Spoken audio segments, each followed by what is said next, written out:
Hey everyone, sorry about that earlier. This is what happens when your kids get a hold of your broadcasting software for a little bit of uninterrupted time. So hopefully we got a decent audio check and we can move on. Awesome, we got an audio check, we're good to go.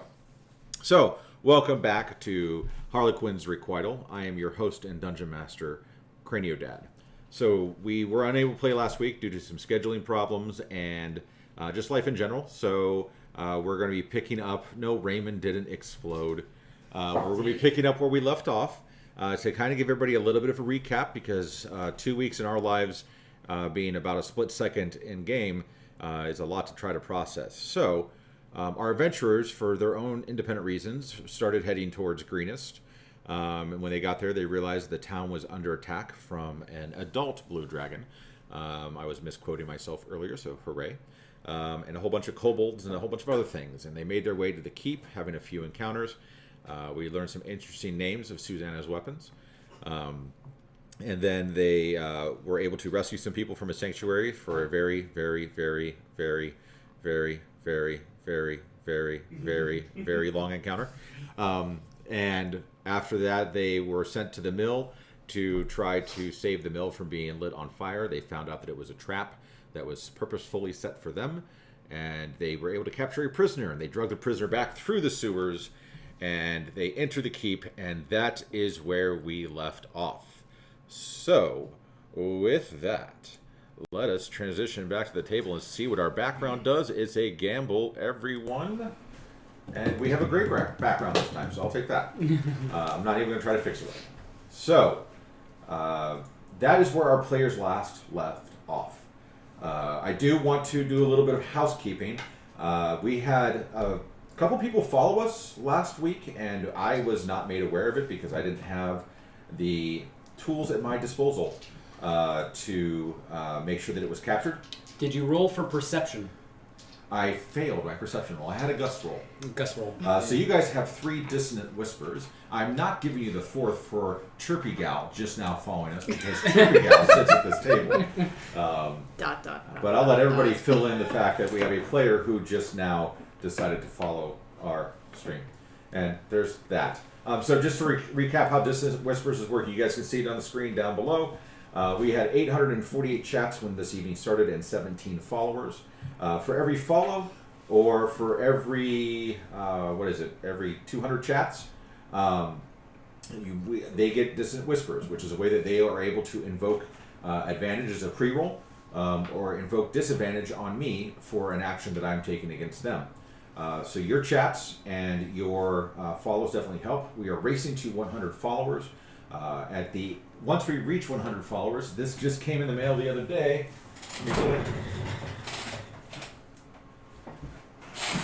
We have the limited new edition, special edition, whatever, the Dungeons and Dragons core rule set and player's handbook. This is what is going to be raffled off when we reach 100 followers. It depends on when we hit 100. If it's at the end of the night, it will be announced. And we will do a raffle, and there may be some other things that we're able to raffle off as well, but that's going to be the big prize, and one of our followers will be able to enter and win that night the very highly coveted box set with the alternative covers. They're absolutely gorgeous. I don't even own a copy yet, but this is for you guys. So, we are down on Akira tonight. I could make some really awesome thematic way of how he disappeared for the evening, but instead I'll just say that once he put that amulet on and he felt like he was exhausted, he made his way into the tower through the sewers with you guys and collapsed, and he's currently being attended to by medical personnel. He has IBS. He has IBS. Oh. Yeah, that's a thing. 83 follows tonight. Get you make that happen. That'd be great. Irritable baby powder syndrome. That could be it. But I will ask for chat to kind of help me keep track. Down at the bottom of our screen, below everything, there is a chat counter that can be checked. I'm going to do my best to check it as well, but once we reach every 200 chats, we will add another Dissonant Whisper for the party members. So with that, you guys have entered the keep, where the medical ward basically is. You have a prisoner who you have bound with a ball gag, and well, you've gagged with a ball gag and bound with furry handcuffs that I guess Eloise keeps on her person at all times for special occasions. This is And a very special occasion. It is a very, very special occasion. Especially for the prisoner. Especially for... So, as you guys walk in, you guys see Governor Nighthill, his entourage, including Redbeard, the dwarf that you guys saw leap over you and cut the ambush drake in half with one swing.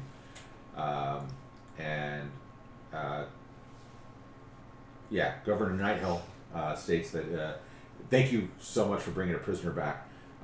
It looks like we've got pretty much everybody that we can find here now, so we're doing our best to hold up.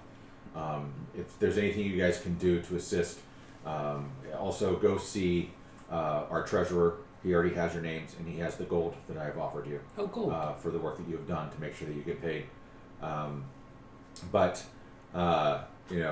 We're hopefully going to be able to make it through the night, but we don't know. And as he's talking about this is when Akira kind of wanders off and collapses, and you hear a little bit of commotion, and a bunch of male nurses are attending to him. Don't worry, it's just his IBS. But at that moment, because, again, there's nothing nice, simple, easy, or, sleepy when it comes to this particular chapter of the book. You hear the telltale sound of the cracking as a battering ram is being hit against the front door. And you see people starting to scurry. You see guards drawing weapons and crossbows. You see women and children and men who are not in armor being pushed back into the keep, and they're saying they're going to lower the bar and bar the door. For a little bit of flavor text, you see a couple of guys with pittons who are getting ready to nail the door shut from down below, because that's a great use for Smart. It's very smart. Nail the door shut, and Redbeard runs out and says, "Come on, you three, let's go." And he beckons you out. Does this job pay? It pays with your life. So how is he suggesting that we go? Like, we're not going to open the door? No, the door, they're waiting for everybody to get in. They got the pittons ready, and they're ready to, as soon as the door gets closed, we're going to nail it shut. Oh, I thought they were bashing with a battering ram. They're bashing the battering ram to the front door to the keep. You guys are in the tower. Okay. Within the keep. All right, let's go. Hey, how do we get out of this? I think we have to deal with the dragons and the cultists. It's not over yet. No, it's for a modern time check. It is barely after midnight. It's about 2 or 3 minutes after midnight. Hear that it's not over. I'm mostly dead at this point, so Hardly a surprise. I would rather not die. That's a good plan. The cleric that you guys ran into earlier sees you, and he tosses you a vial of purple liquid. He says, "Drink this and go. We need your help." Good, because I gotta put my eye back in the socket. It's falling out. Friend, Claire, do you happen to have another one of those vials? Nope, he's currently attending to Jonathan. I don't know. Okay. Do you drink it, Josh? Yes. All right, it is indeed another potion of rest, so you have the effect of a full rest. Ooh. Isn't it lovely?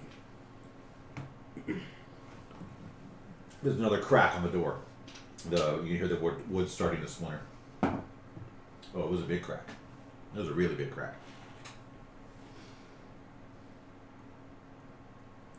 Is there any other way out and around, or is there a window? You can go back out through the sewers, but there's the door on the outside of the tower that goes into the main area of the keep, and then there's the doors that they're hitting with the battering ram on the outside of the keep, where the big double doors that you guys ran through.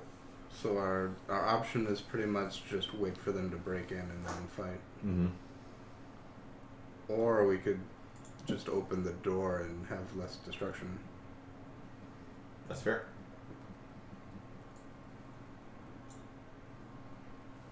way you guys can have an idea, because I don't have a map of the keep, but kind of gives you the idea. Where's the keep? On To the right. Right there. Yeah, see where the road comes in? You guys are right now standing in the tower where there's a single door that goes out into the main area. The courtyard. Yeah, into the courtyard. And then there's a set of double wood heavy doors where that road comes in. And that's what's being hit with the battering ram. And do we have any sense of how many are out there? Nope. No. Nope. The walls are 15, 20 feet tall, so you guys have to climb up and and that's find the it. only real way out. Okay. Mm-hmm. But That's also the only real way in. could we get a sense that since 15, 20 feet thick of wall, it's probably at least a decent group of people? Well, it's 15, 20 feet high. Okay, high. Is there a kind of check I can just see how long we think it'll take for them to break through? Sure. You can give me a perception check. Another crack on the door. 11. 11. You don't have long. Okay. Probably 2-3 more hits. Is there anyone else in this courtyard, or have they all? There's a moved bunch to of the tower?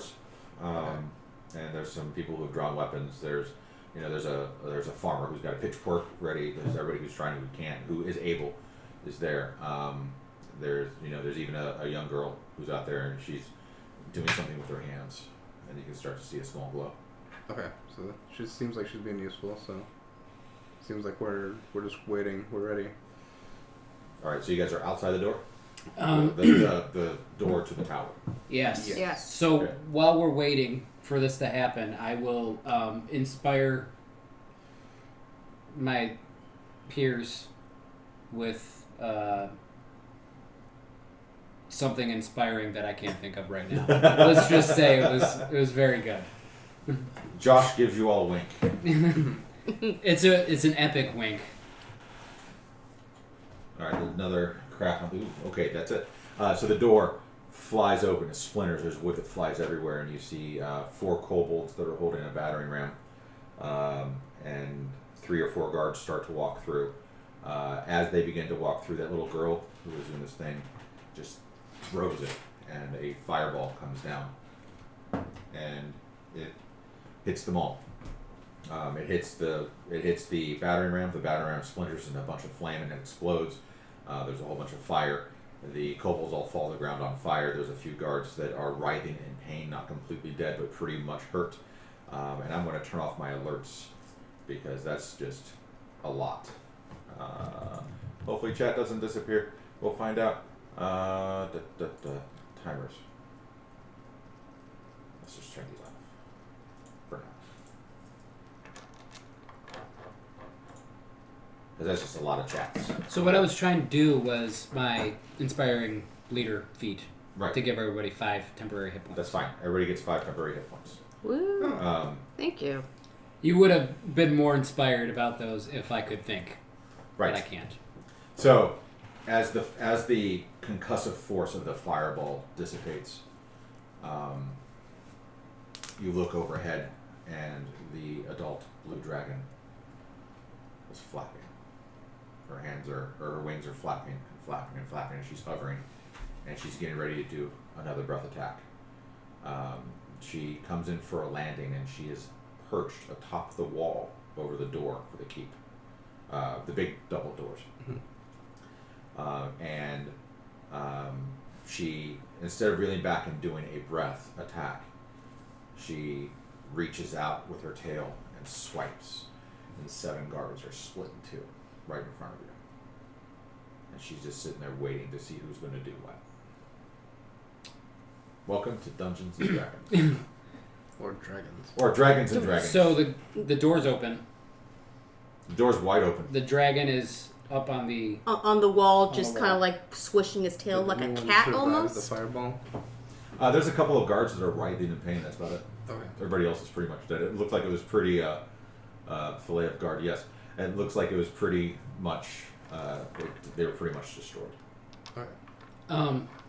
I will step out and speak in draconic to the dragon and ask, what are you doing here? So did either of you two speak Draconic? No, I don't think so. I doubt. No. Okay, so No. you see Bella walk out, and very proud-chested. He's Full of vigor. Full of vigor because he had just downed that potion. Vim and vigor. He starts grumbling, and you might know of the language of Draconic because you may have run into a few Draconic speaking people, but you don't know what he's saying. But so your question was, What are you doing here? he goes, I'm just here to get my eggs back from that bitch who took them from me. Who are you referring to? And she snarls and she looks over her wings, and you can see off in the distance where you saw before, there's a lady in purple robes with the fleet of guards around her. As she's continuing direction, she goes, she did. Do you have a name? I'm sure I do, but my book is loading as we speak. Okay. Well, I can tell you my name. We give the dragon. What a is moment your to buffer. name, dragon? Oh, I just moved it. Way to go. Yes, I'm on top of it tonight. Where's her name? Lenathan. Lenathan. Lenathan is my name. She has taken my eggs. I want them back. She has promised them back if I assist. And her name is not Lillian Swift. That's who you ran to earlier. Oh. And Redbeard, by the way, is Escobar the Red. It's got like 3 names for him. Where's it at? Anybody know? Was it- Chat? Nobody? Leland? Lenathan. Lenathan? Lenathan. I'll get you her name. Lilith. She's like the main protagonist, and I can't think of her name right now. It's been a couple days. Rashonda. No, it's not Rashonda.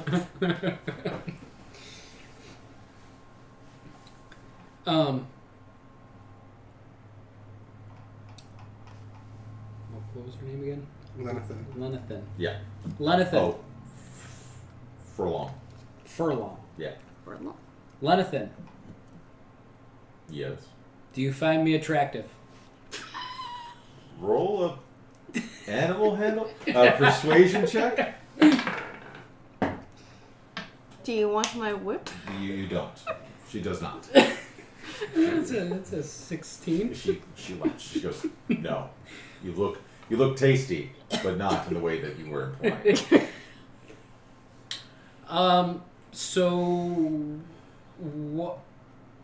why are you doing what you're doing to get your eggs? I'm not following the story here. She's taken my eggs to her little hovel, and Yeah. she will not give them back. And Then why are you doing this to us? We don't have the hovel. Because she has hundreds and you have few. Oh.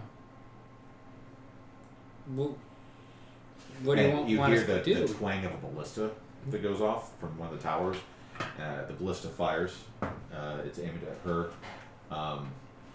and it misses. It actually strikes a rock below her, and she just responds, and she just breathes, and lightning and cloud comes out of her mouth, and the entire northern wall of guards, there's like 15 guards up there, are just being hit with lightning, and they're not looking so hot. You're like super intimidating. Actually, no, that's a valid point. I need you to do a Constitution save, please. All of you do. I'd All probably of you. shout out to Bella. I'd be like, "What did she say?" I got a 17. 17, okay. Is that a con save? Yeah. Con? 5. 15. Okay. Neither of you. Well, you're struggling. You are definitely you're suffering from her frightful presence. So you are doing everything you can to just kind of like stay back. You're like, you're kind of like, oh shit, what would I do? And Josh, you're not so much that way, but you are still kind of like, oh, okay. Tingles. But you're right. That would have invoked your. Once you've saved from it, you don't need to save from it for 24 hours. So you'll have another check in just a few minutes. She's saying that some lady stole her eggs, and she has to terrorize us to get her eggs back. Doesn't sound like a lady. I think it's a lady. I haven't asked. Are you a lady? Very much so. Yeah, she's very much so a lady. No, I mean the If- peasant. I mean the creature who stole the eggs. What would you give me to have me not destroy you all? We could help get the eggs back, I guess. Guys, do we want to help her get the eggs back? Maybe. Do we want to live? Is that what you're asking? We'll maybe help you get your eggs back? How do we get the eggs back? I don't know. I'll find out. She goes, well, let me explain to you that there's a camp to the north of here. There's a camp to the north of here? In that camp, there's a cave. There's a cave. In that cave, there are eggs. There's eggs in the cave.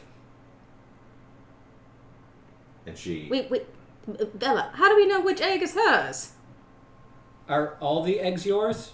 Why isn't she going and get her own eggs? Why do we have to go on this egg fetch? Why can't you get your own eggs? Again, there are hundreds of them. There's too many And people. she hops down, and she's now about... So you think She's we're now about gonna... 40... She's about 45 feet away from you, Josh.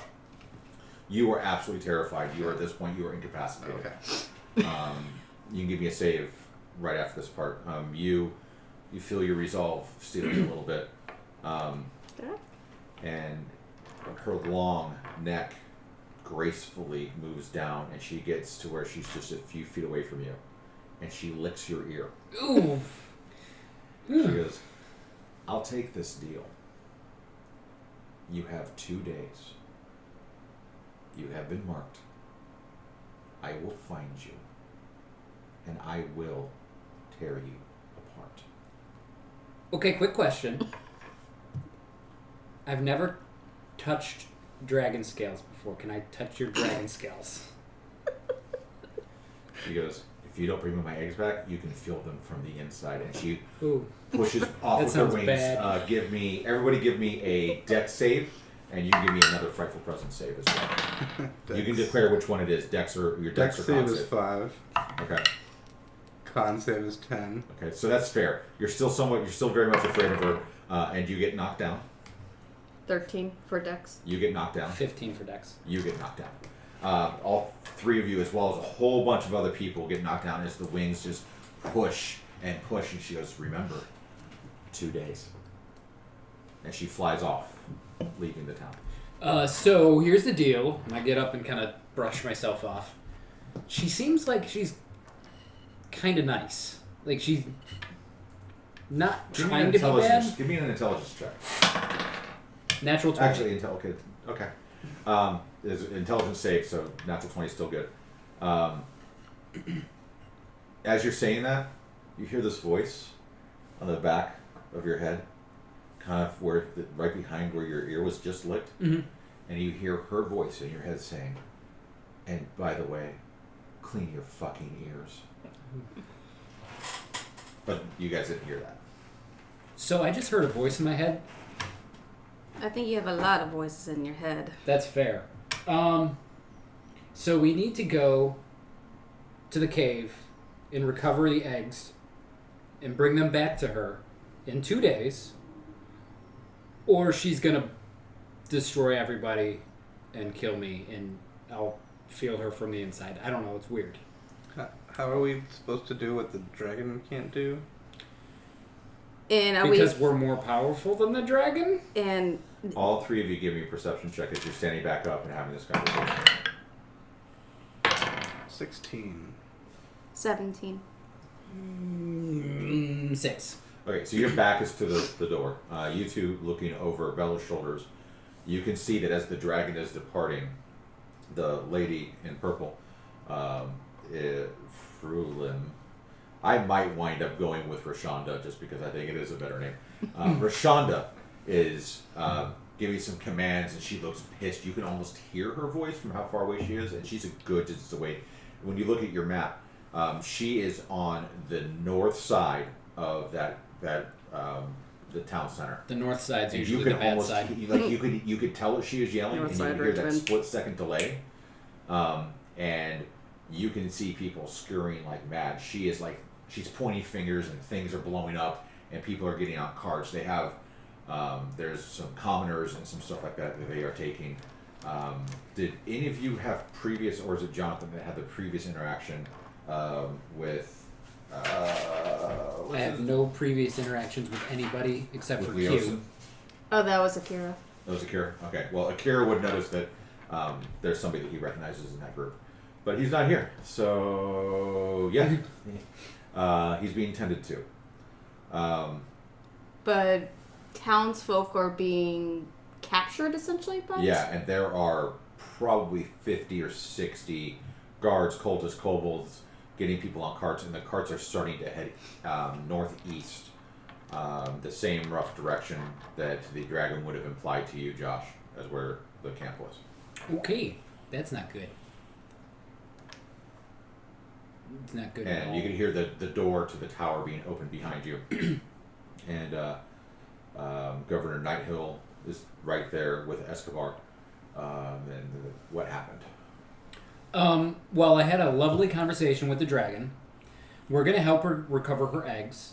And she said, if you don't give us fine weapon and armor, she's going to destroy the whole city. Escobar looks at what you have, and he goes, "You're more equipped than any of my guards." It's just what she said. I don't know. Yeah. Maybe gold. Noted. And a large portion of the raiders are now leaving the town. And there's a small group of like 15 kobolds cultists. There's a couple of those armored suits that you guys saw earlier. And there's the building on the north side of the town center is on fire at this point. And there is a single kobold with a cerulean blue flag holding up. And that's kind of the symbol of a messenger. So it's kind of like saying, it's the equivalently if people actually follow the Geneva Convention of the cross on a medic vehicle, right? So he comes running up, and there's guards there, and the kobold is carrying the scroll, and he runs past all of you, and he hands it to one of the guards right around Governor Nighthill, and he just takes a knee. He's out of breath, completely takes a knee. The guard opens it, hands it to Governor Nighthill, and he reads it, and he looks down. He looks at the group, and he looks at all of you, and he looks at everyone else, and he goes, "Apparently, we are going to have battle by proxy for the remainder of the town. Oh, well, that sounds good. It's being asked of us to send one person to fight their champion." And the entire area just goes completely silent. Everybody's looking down. Give me a perception check. Me? Yes. 21. Okay. You see Escobar grab something on his shirt, and his hand starts to glow a little purple. You recognize this right away as being some kind of magical spell. And he grabs the paper and says, "I'll go." That makes sense. Like, And he should go. Governor Nighthill looks at a bunch of guards, and he looks at the three of you and goes, "Please go make sure it's a fair fight." And How? so you guys would know that trial by proxy is literally like a schoolyard fight. There are two people. They're going to fight this out to the death in the middle of a group. The group is to ensure that nobody else interacts with the fight. No magic, nobody rushing in, nobody throwing things, stuff like that. So it's to keep the fight encased and to make sure that the fight is fair. The two people in the fight can do whatever they want, be it magic, be it weapons, however, whatever they walk in with is what they have. But David and Goliath style. So Okay. you're going to serve witness as well as to ensure that the other side is playing fair.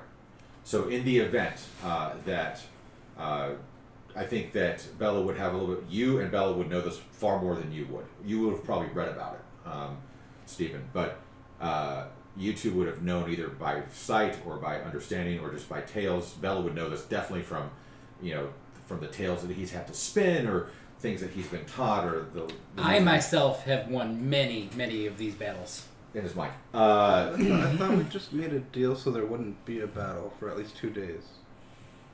but now we're doing this. He made the deal with the dragon, and the dragon left. Yeah. Just the dragon.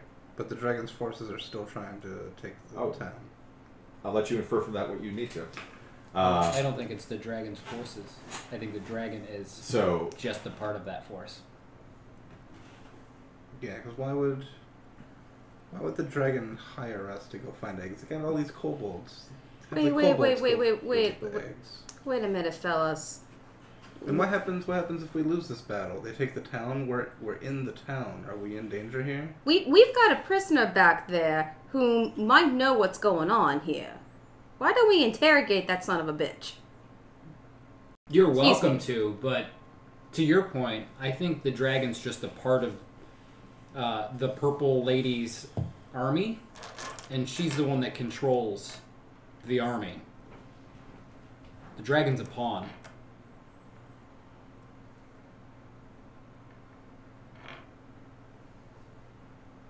But you could go beat the crap out of some random guy. You might get some information. No, I mean in terms of that guy might know more about, we've seen like the kobolds and stuff. Did they go north like where the cave was too? Will we have seen that? Well, she took off and went more towards the northwest. She went away.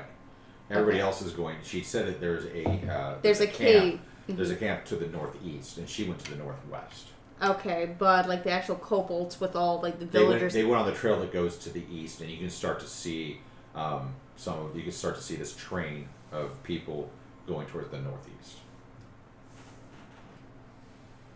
To where the eggs are, according to the dragon. Yes. Okay.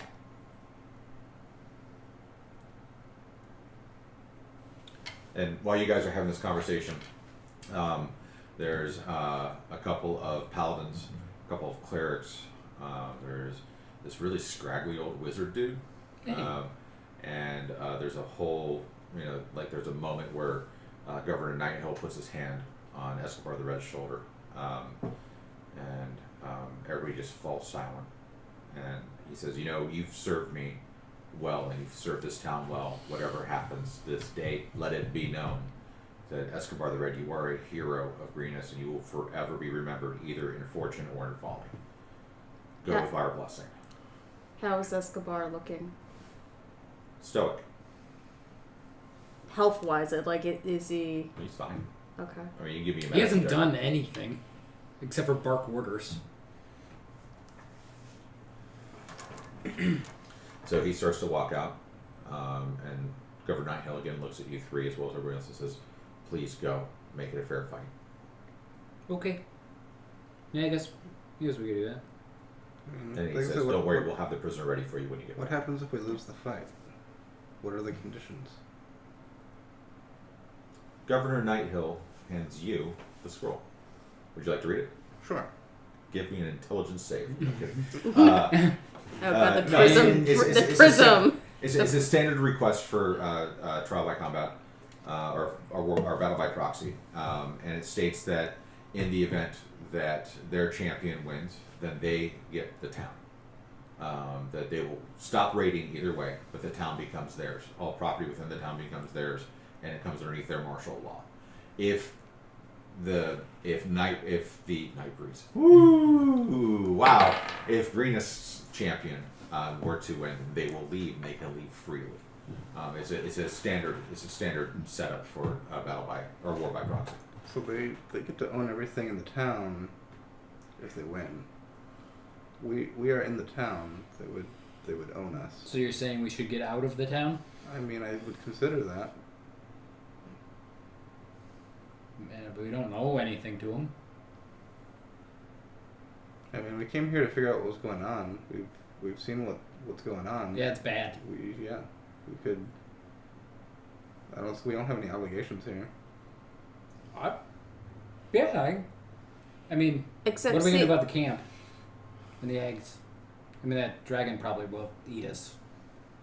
Well, it sounded like she'd eat No. you. If we go back to Waterdeep, Dragon can't get us there.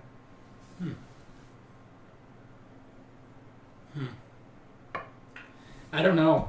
So we're just gonna watch this man possibly fight to the death. And you all are going to let that happen.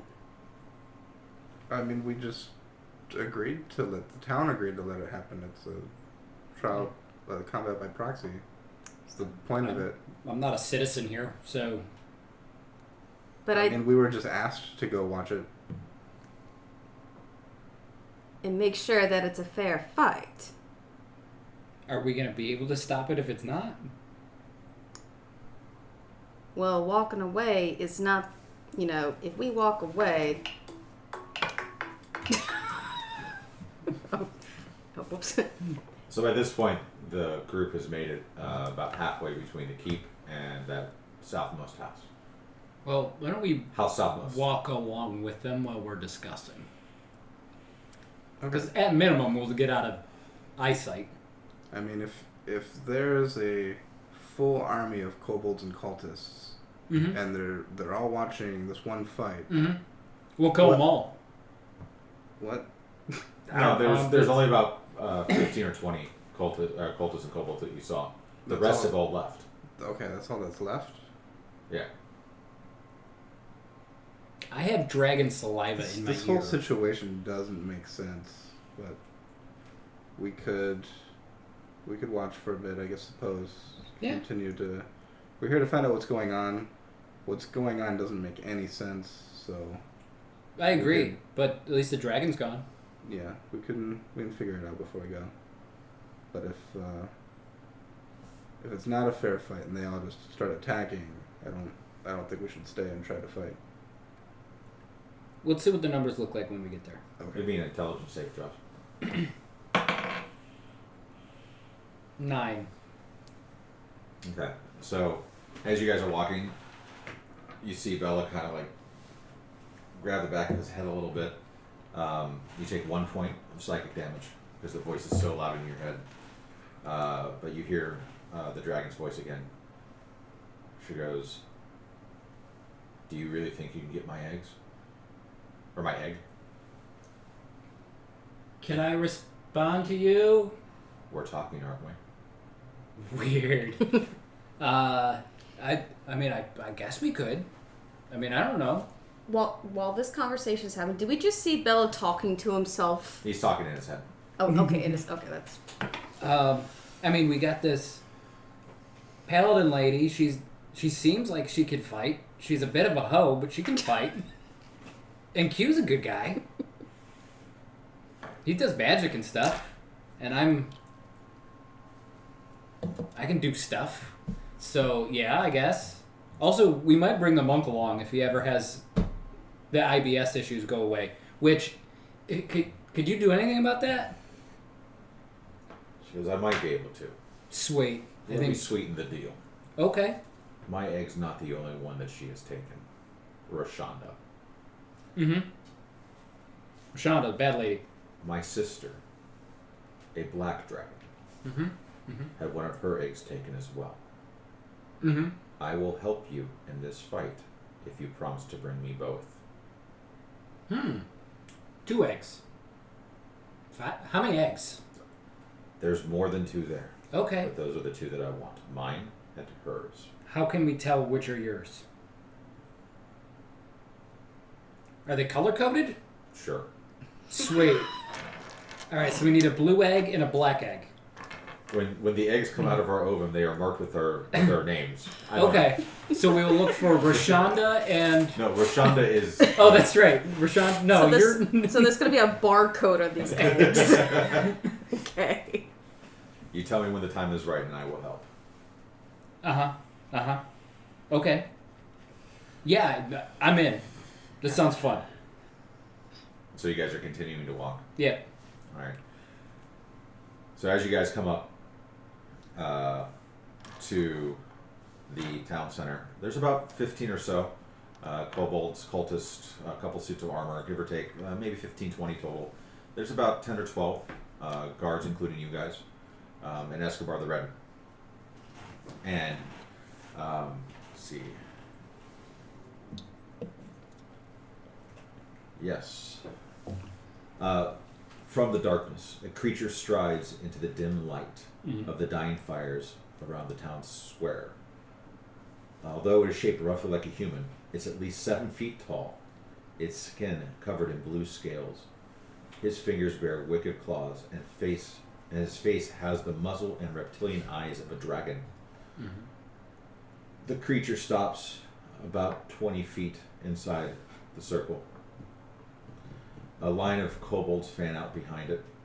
With their spears, they prod 4 human prisoners into the dim light. You can make out a woman, a teenage boy in blood-soaked tunic, and 2 children. The half-dragon creature hails Escobar the Red. Defender of Greenest, this has been a successful night, and I'm feeling generous. I'm going to change the deal. Do you see these 4 pitiful, fucking useless prisoners? We have no need for them. So I'll trade them back to you. If you win, you get them and the night. Mm-hmm. If you lose, you watch them die, and we leave. Then Escobar the Red holds for a moment and says, deal taken. Wait, so either way they leave?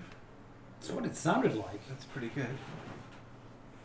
So, 4 random people will live or die based off of this fight. Yeah, how many people have died already? Like, I don't know, 1 billion? Yeah, there's only 4 more. Do these happen to be like the original woman and the 3 kids we saved in the first Give me a encounter? perception check.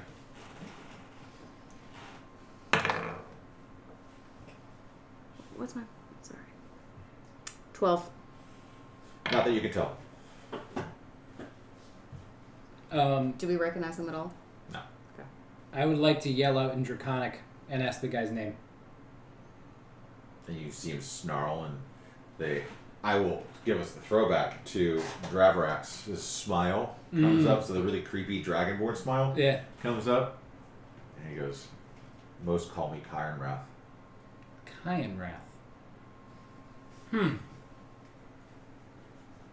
Where's that from? That's a unique name. We'll talk after the fight. And so you see Escobar the Red pull out his sword. The group winds up encompassing them, and you see most of the people kind of circle around, and there's a pretty even mixture.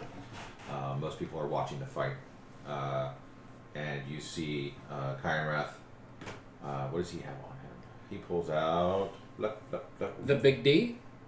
Pulls out the big D. Double D. He pulls out a great sword. Ooh.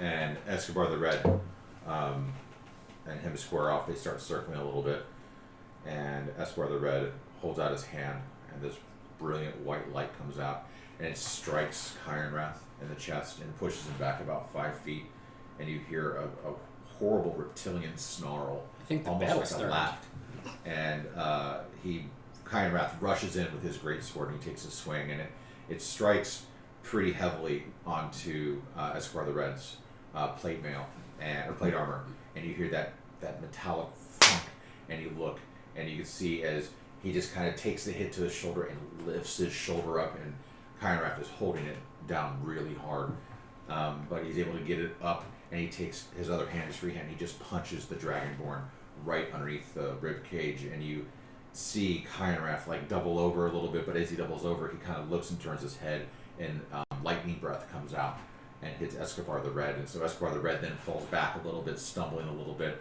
He comes back in for a charge and takes another swing, and he hits Kyron Wrath right around the midsection with his sword.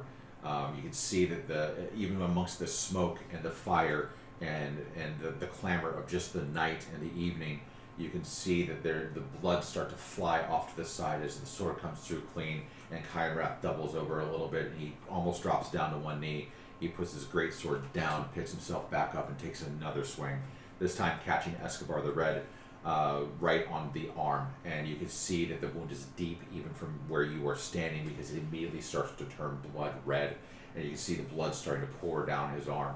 And Escobar the Red comes back, and he tries to do a punch, and he goes wide, swings super wide, but on the back end of it, he uses the momentum to swing around with his sword, and he catches the other side of Kyron Wrath.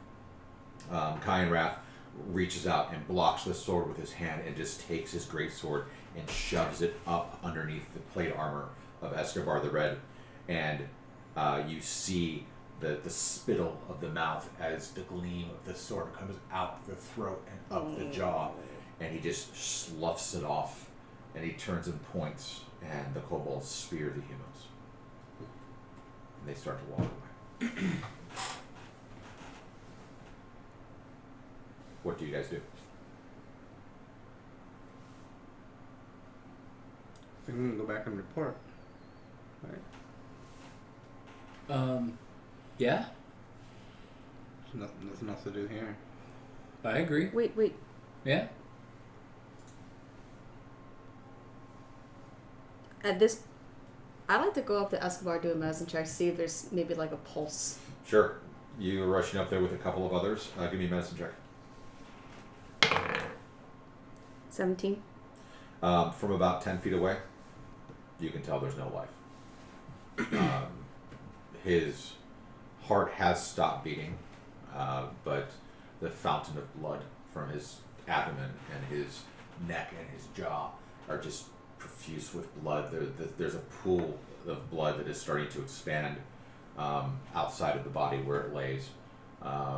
Still gripping tight the sword. There's the telltale, the postmortem twitches as you see the body like tense up, and you see the jaw once or twice flap a little, but there's no lungs inhaling. As you get closer and you reach out to touch him, you can tell that the sword went through the diaphragm, the heart, the lungs, the throat, and out the mouth, right below the tongue, and just pushed straight through. And it was a mighty powerful blow, but he was dead before he hit the ground, and his soul is no longer there. I'll kneel next to him, say, rest in peace, good sir, and I'll do a little sign. Good to know. Just a quick question, because I have seen someone say that there is some issues with the stream cutting out, so I'd rather pose the question to the general audience. Are you also experiencing any kind of stream cutting in and out? Blah, blah, blah. Just to make sure. No, that's fine. Yeah. So, is anybody having any issues with the stream cutting in and out? Okay. No, so it's an issue probably at my home. Fantastic. If you're on the Twitch desktop app, if you just hit pause and play again, it should reconnect and it might give you a better connection. And if you're watching from your phone, disconnect from Wi-Fi and then reconnect. Cool. Alright. Alright.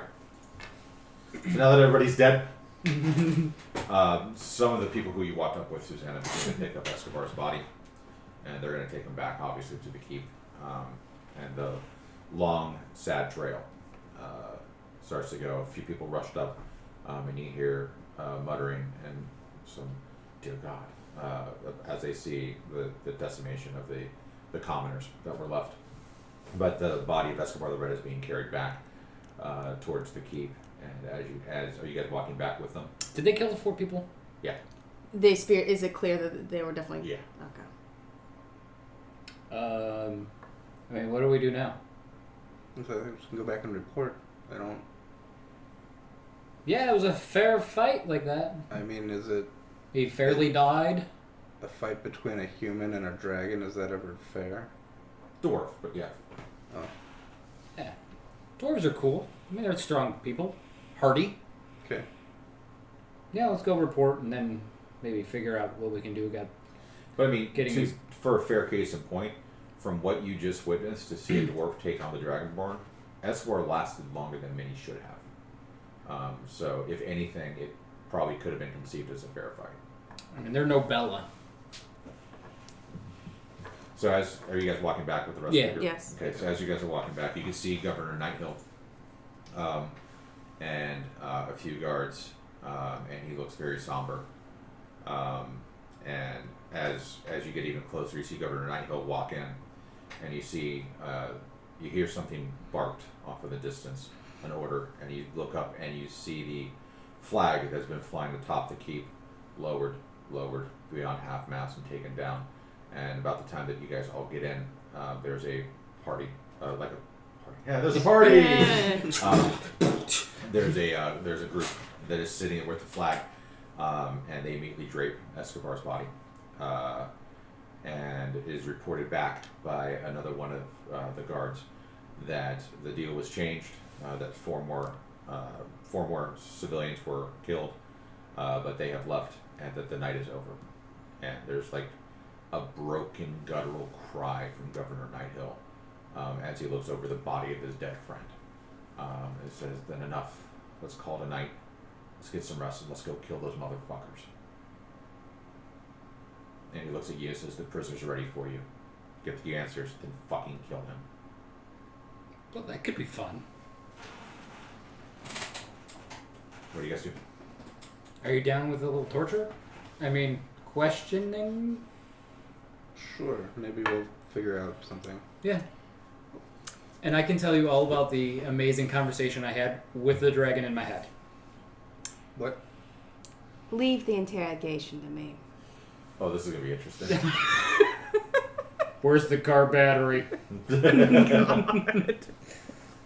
So yeah, I spoke to the dragon in my head, and she said that we'll get extra perks for getting her sister's egg too.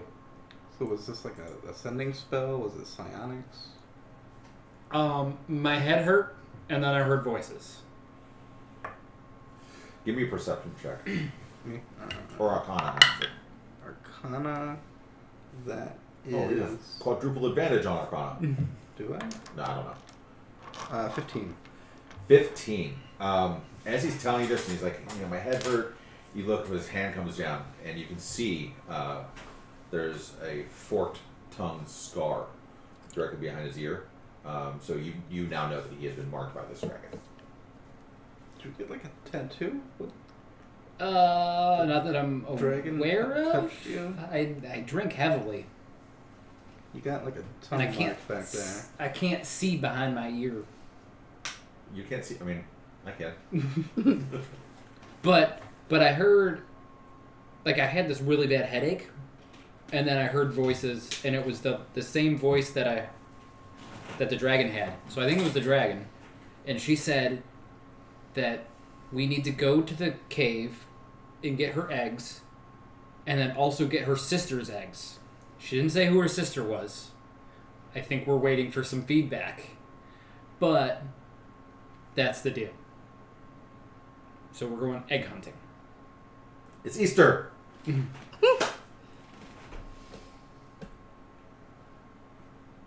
I'm probably just more distracted thinking about like the mechanism of the communication and didn't really pay any attention to what the content of what you said. To you, based on your studies, and this is totally not something that you would have known from any of the books that you and I share, but it seems as though that this particular dragon has learned an ability to mark individuals, and with that mark, she can maintain telepathic contact.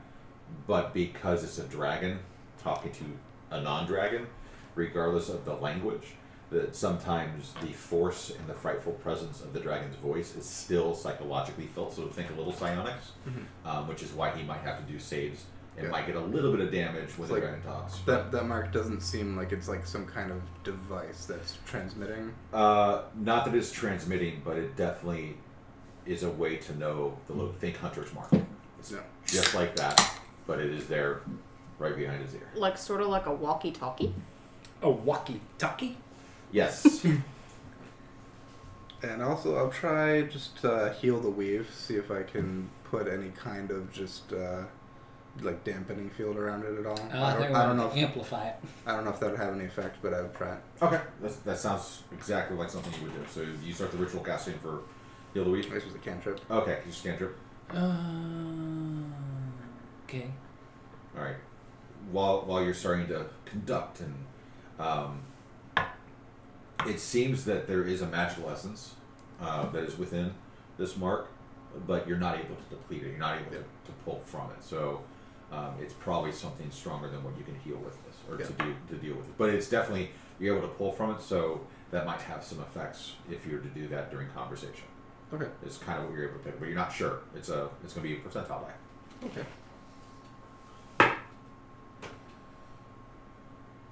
Dragon, do you need me? Oh, Jesus. So we're gonna go, I guess, torture somebody, and maybe we should find out if he came from that camp, and if so, how many others are in that camp. Or who that lady in the purple robes is. And Well, what she we know wants. her name's Rashonda. Like, why are they here? Why is there? Those are good questions. Yeah, but Well- we know it's Rashonda. But that's all we know. Mm-hmm. Because Maybe.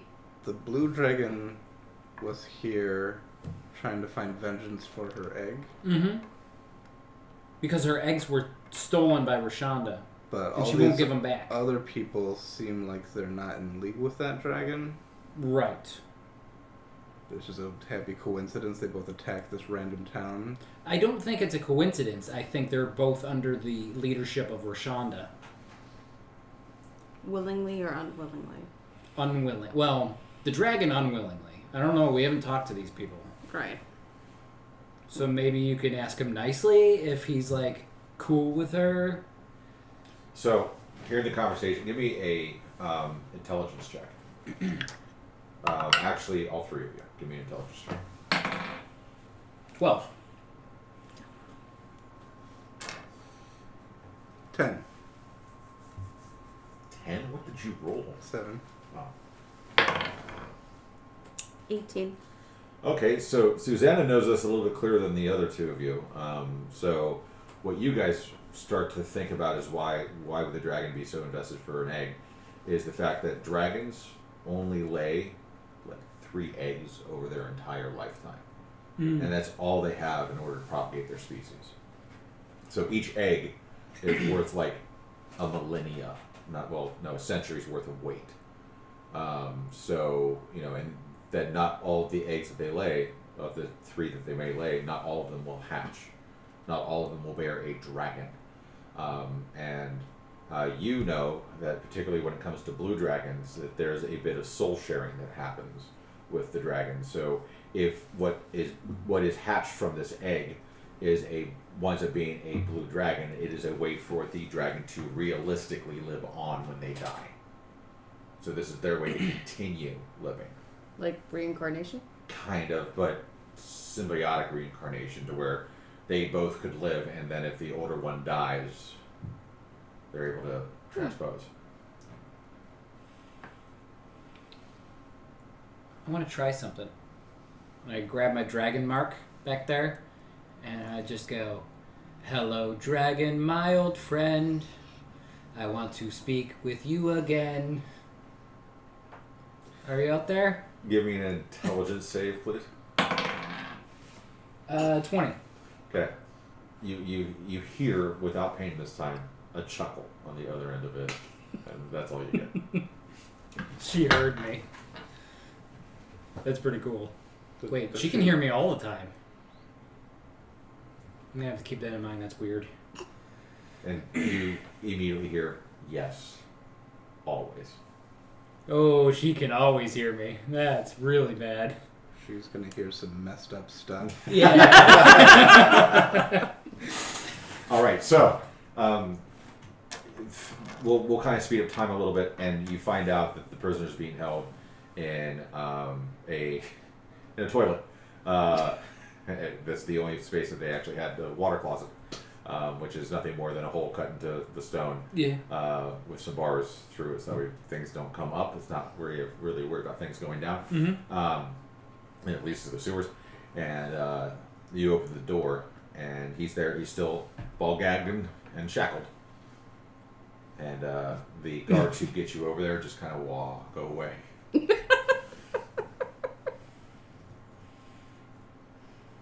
So, gents, how do you want to do this? I say we talk very nicely with him first. And if he does nothing, then we kick him in the nads. Define nice. I thought you were going to say define that. God. How about I go first? Because I'm like super charming. And if that doesn't work, you can... No, not you. You can talk to him. Okay. And then if all else fails, you can have the room. So when you two fail, I clean up your mess. Got it. I don't think the mess is going to be there until you're in there. Anyways, I Alright, will. you all want to play Big Bad Boys. Have fun with it. Okay.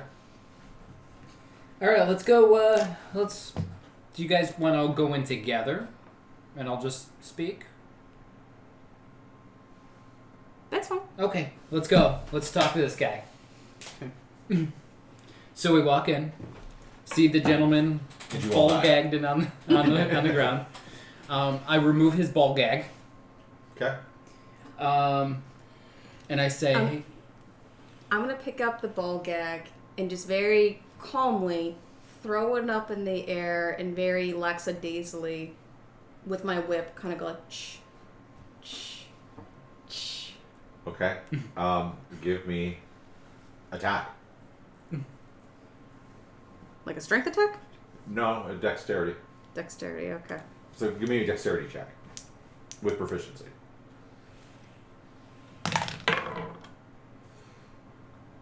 21? Okay. Natural 20 plus Okay. 1. You're able to do that a few times. We'll see how long you can do that. Okay. So, over the opening of the water closet, she is having the ball gag go back and forth with her whip. So that's how this is going to play out. All right. and I say, listen, I will take these horrifying handcuffs off of you if you promise Some men don't have taste. you won't try to hurt me. So you trying to persuade? Yes. Can I give you a persuasion check? 11. You just no. Okay, I'm gonna leave you in the handcuffs then. Keep in mind they're fuzzy and pink. They look very good on you. Real men like pink sugar. So where are you from? He's just not even paying attention to you. What's your name?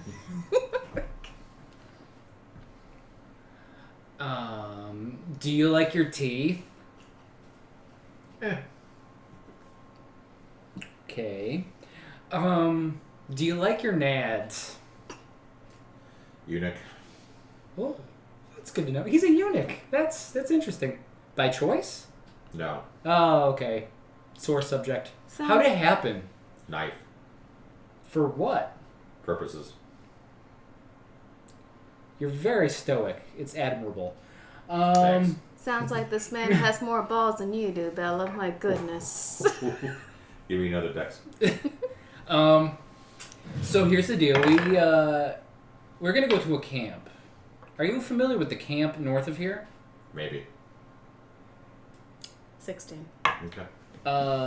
Do you know how many people are there? Yeah. How many? Can you count? Mm-hmm. Cool. How many? Just bear in mind you're dealing with a cultist. Mm-hmm. Okay. I'm not expecting to get much information. Sounds like you're having a great conversation, Bella. Just let me know when you want me to, take over. He won't tell me his name, so I'm thinking we can just name him Rashando. Why? Because it's like Rashonda, but so it's masculine? Are you trying to show me your O face? C. Here's the deal. If you don't tell me what I need to hear, I'm gonna let this guy right here. Look how scary he is. Hi. Give me an intimidation check. At advantage. Oh, at advantage. Okay. Oh, that was a natural one. 11. 11. Okay, so he was very nonchalant with you, right? As you say, look how scary he is, he kind of goes, worth a shot. Like he's a little scared. And he like knows magic and stuff and can make you. Oh, you said 11? Yeah. He's fucking terrified of you. Oh. That's weird. He knows like really incredible spells and can cause immense pain to you. And this one over here, she's We're All right. He looks at you and says, "I like the cuffs." You have more taste than my compatriot over here. You're gonna need to leave. Leave it to us. You're not doing The too scary good guy. right Would you like now. to ask any questions? So, also, just let us know. What do you know?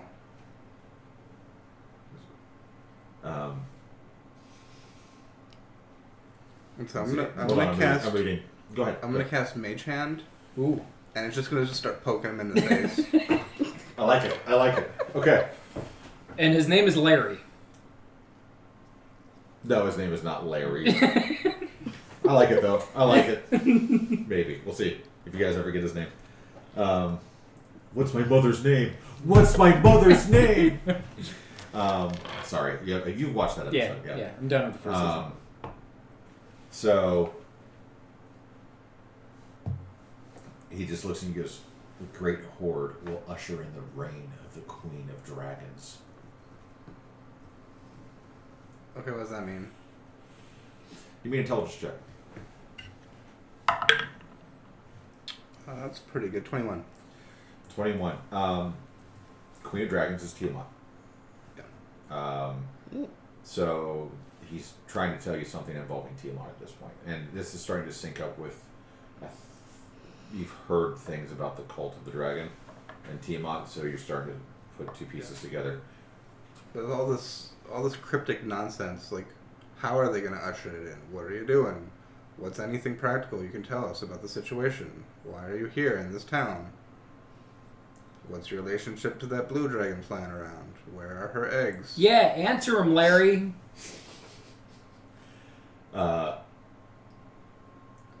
And the mage hand We are will start poking collecting. harder. We are collecting loot, and we have a clutch of dragon eggs that are going to help us bring Tiamat forward where she belongs. Tiamat's not going to hatch out of an egg. You don't know that. I'm pretty sure I know that. Tiamat's like an effing huge dragon. It's got multiple heads. She's It's got to like get to this plane.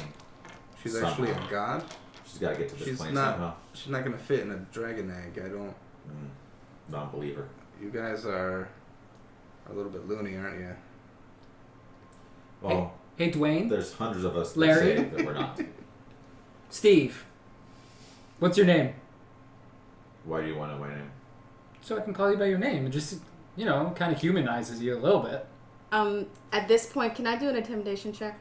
Sure. All right. What are you going to do? Zach. Uh-oh. 19 plus 24. Okay, give me your dex at the same time. All right. Dex of 14. Okay. So, what would you like to say? I'll take out my big D, walk over. I'm gonna put the whip down at this point, so I'm no longer doing the. Okay. All right. That's good because you just about dropped your ball gag into the toilet. Oh, that would have been sad. Like, I will fuck you up. Oh, plop. Aw. Oh, the mage hand will just pick it up and put it back in his mouth. I like it. I like it. Beautiful. All right. Taking Big D, gonna go over to our friend here. Say, Shug, and she's gonna be taking the Big D, just like gently caressing on his face along the jawline. Says, "We would like a name, Shug. So would my pointy friend here." My name is fucking Bob. Okay. Bob. Is it Robert? Or is it Bob? Were you named Bob? And at this point, I just take Big D, put him in my side, look at Bella, it's like, "Bella, does it really effing matter? We got some more important things here." Well, he's getting pretty far with him. It's fine. I mean, they're having a conversation about a god. Yes, and let's let them have the conversation. Oh, yeah. Oh, Yeah. Shut it. Where were we? you were about to tell us about the camp. Oh, yeah. Like, what kind of loot do you need? We just need money. Dragons love money. It's true. I heard about that. So you're collecting a horde on behalf of a dragon? Of course. Try and bring it? For when she gets here. Do I know at this point that Tiamat is in the Nine Hells Yes. and is essentially trapped on the first layer? She's trapped on the first layer of the Nine Hells, and you know that, yes. Do Bella and I know anything about Tiamat? Or this is just like he's thinking internally all Sorry, this? very good. He would know more about this. You guys may have heard of Tiamat over the years, but Probably especially Paladin would. yeah, Paladin Mm-hmm. probably. And there's always concern about Tiamat. Tiamat is always trying to be brought by ne'er-do-wellers from the Nine Hells, but she's essentially trapped there. And the rise of the Dragon Cult that you may have heard sprinkled throughout, taverns or, through readings or through town criers. They are rising to power in an attempt to get Tiamat out of the Nine Hells into this plane. And if that happens, scholars believe that it probably can't happen, but there's a chance. And if that happens, that's really not a good thing. But it's not going to happen just by trying to lure it with treasure. And he goes, what did I say her name was? Roshanda? Yeah. Roshanda's been working on this for a very long time, and she's getting closer and closer.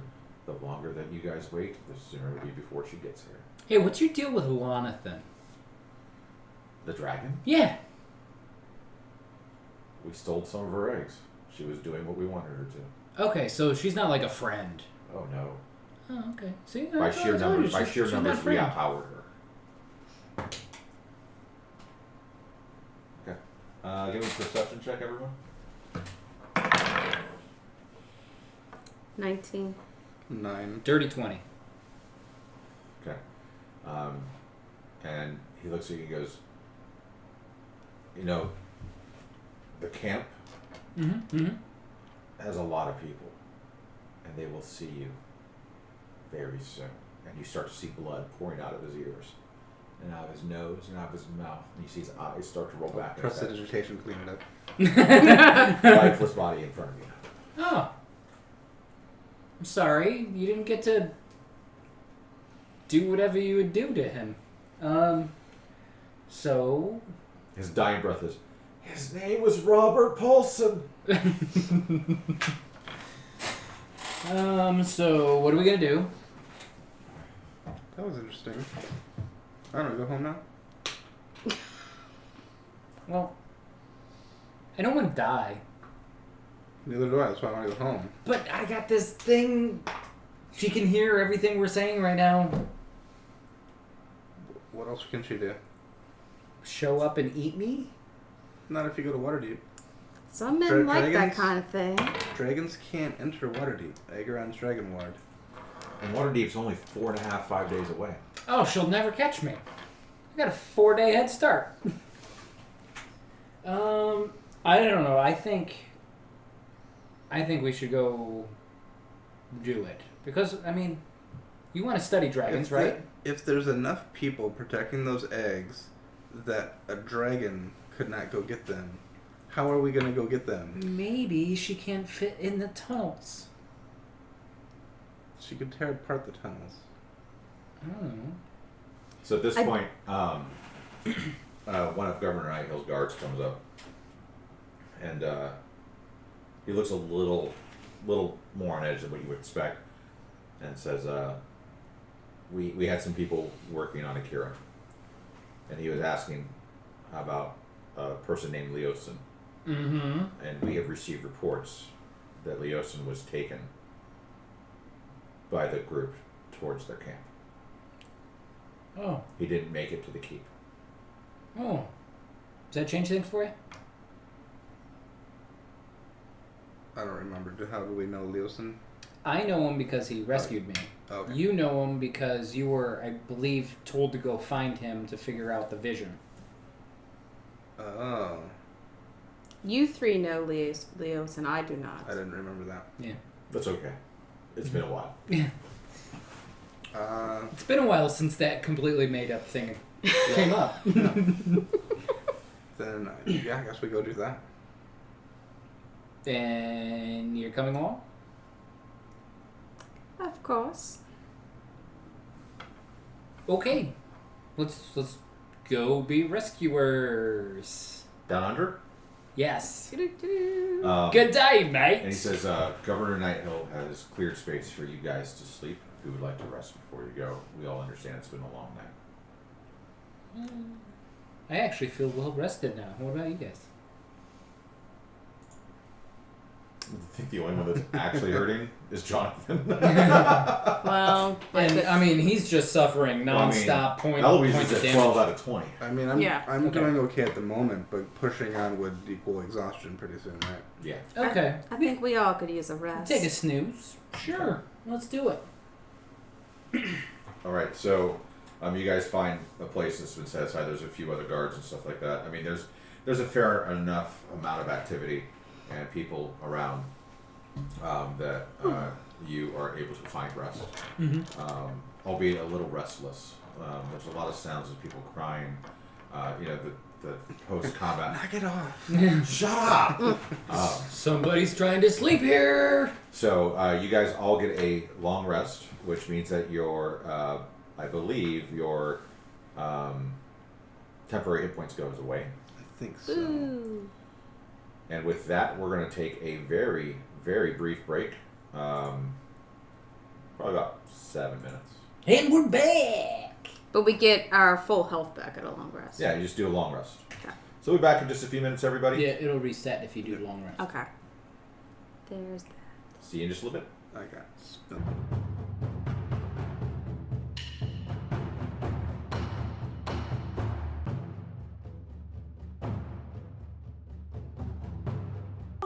And we're back. Welcome back! So, the background is your favorite so far. What was it? I Thank didn't you, see it. Craniomon. It's now the gray version of the purple-blue. Sparklies. Yeah. Yay, so, sparkles! Great sparkle. when we last saw our adventurers, they were sleeping through the night and getting a full rest. I feel well rested. Mm-hmm. You feel well rested. It's less healthy. Bet you're glad you drank that purple drink. As you guys Um, wake up, You lose your temporary hit points. Yep, yeah, I did. Governor Sad Nighthill face. is there with a That's couple healthy. of guards. And he goes, I promised you payment, and so payment you shall have. For the work that you've done, I have Money. extra. So he gives you each 5 gold. And he also gives each of you 2 healing potions. This is for your journeys ahead. We know not more what may be coming, but we appreciate what you were able to do for our town. What type of healing potions? Like standard? Standard.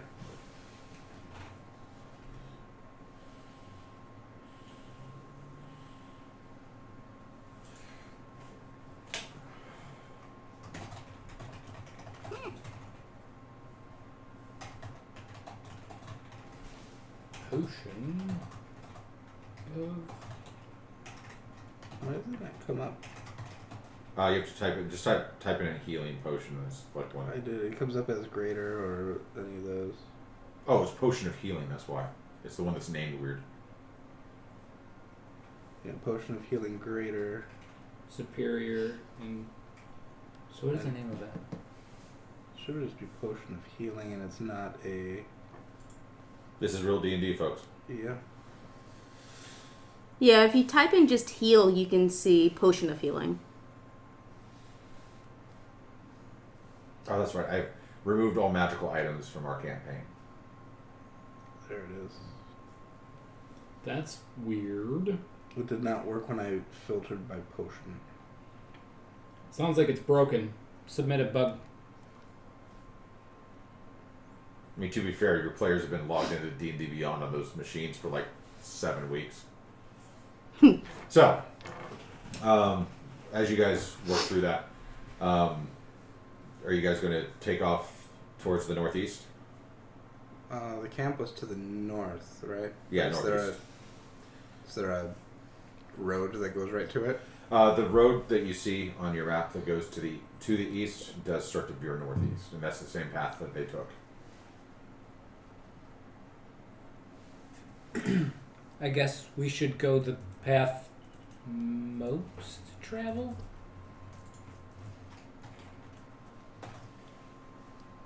Yeah, it seems like the one that people are going on.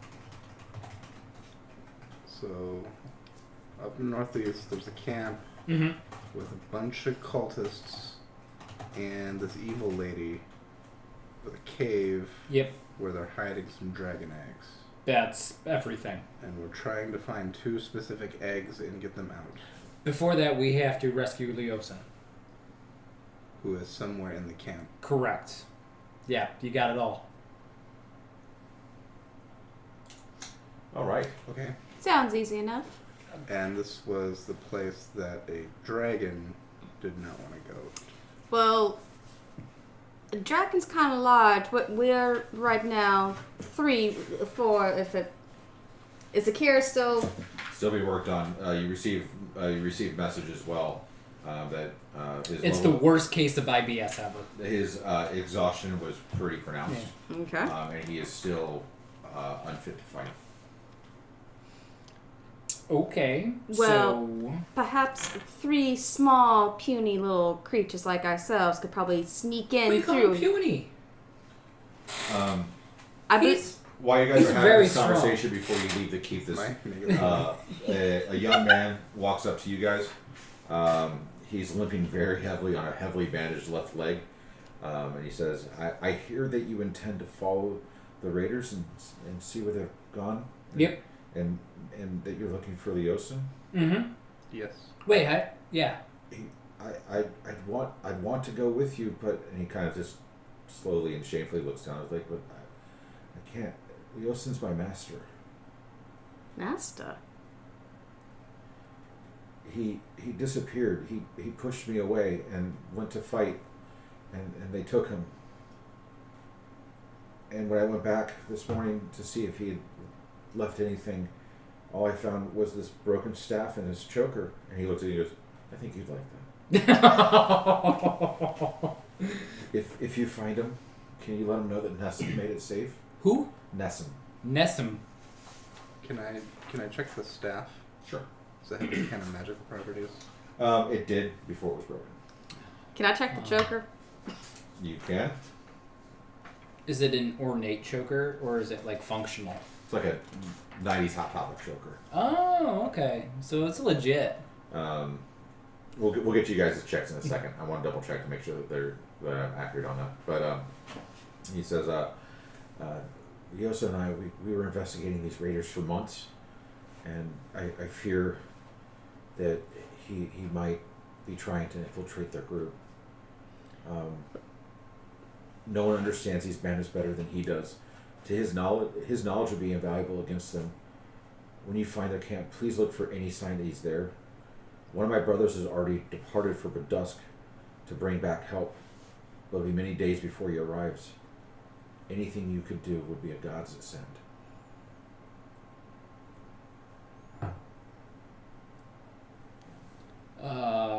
Yeah, sure.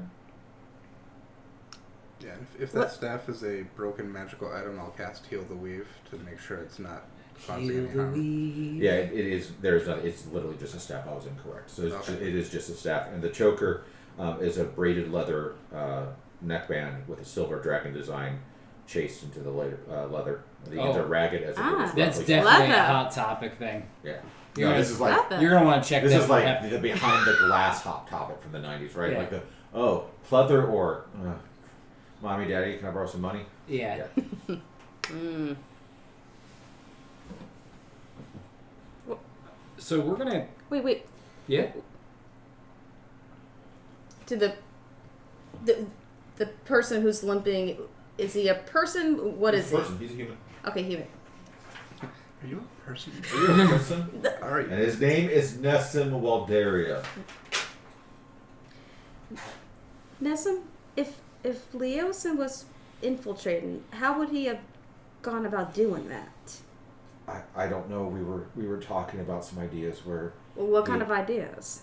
I was going to say that, but you cut me off. We were talking about ideas to where we were going to try to sneak up on the camp and just kind of work our way into the camp as though we've always been there. he knows enough about them that he would be able to blend in, but I think they took him instead. Do you know where we might find some clothing that we could blend in with? And at this point, my character looks at Bella and says, "Don't say anything." Give me an intelligence check. Oh, I'm great at paladin doing intelligence. Will be great.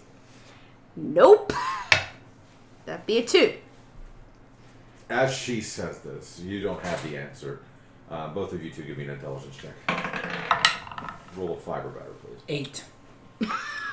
21. Yay! You both kind of just... They were all wearing regular clothing. There's nothing particular about their uniform. You have no idea. Mm-hmm. Nothing particular about the uniform, except that they all did have an emblem. Most of them did, that you could see or maybe not see. It was very similar to that dragon emblem that you saw, but it was a little bit more pronounced, and it had 5 heads instead of 1. And that's what you saw in a lot of the people that you were fighting. But when it comes to clothing, armor, they were all pretty just ramshackle. They're definitely a group of mercenaries more than anything else. So Not like the Silent Rain, which has cool uniforms. So nothing distinct, in other words. Right. We'll probably fit in. Maybe. Were they all humans? No, there was kobolds, humans, some dragonborn, maybe a couple goblins, stuff like that.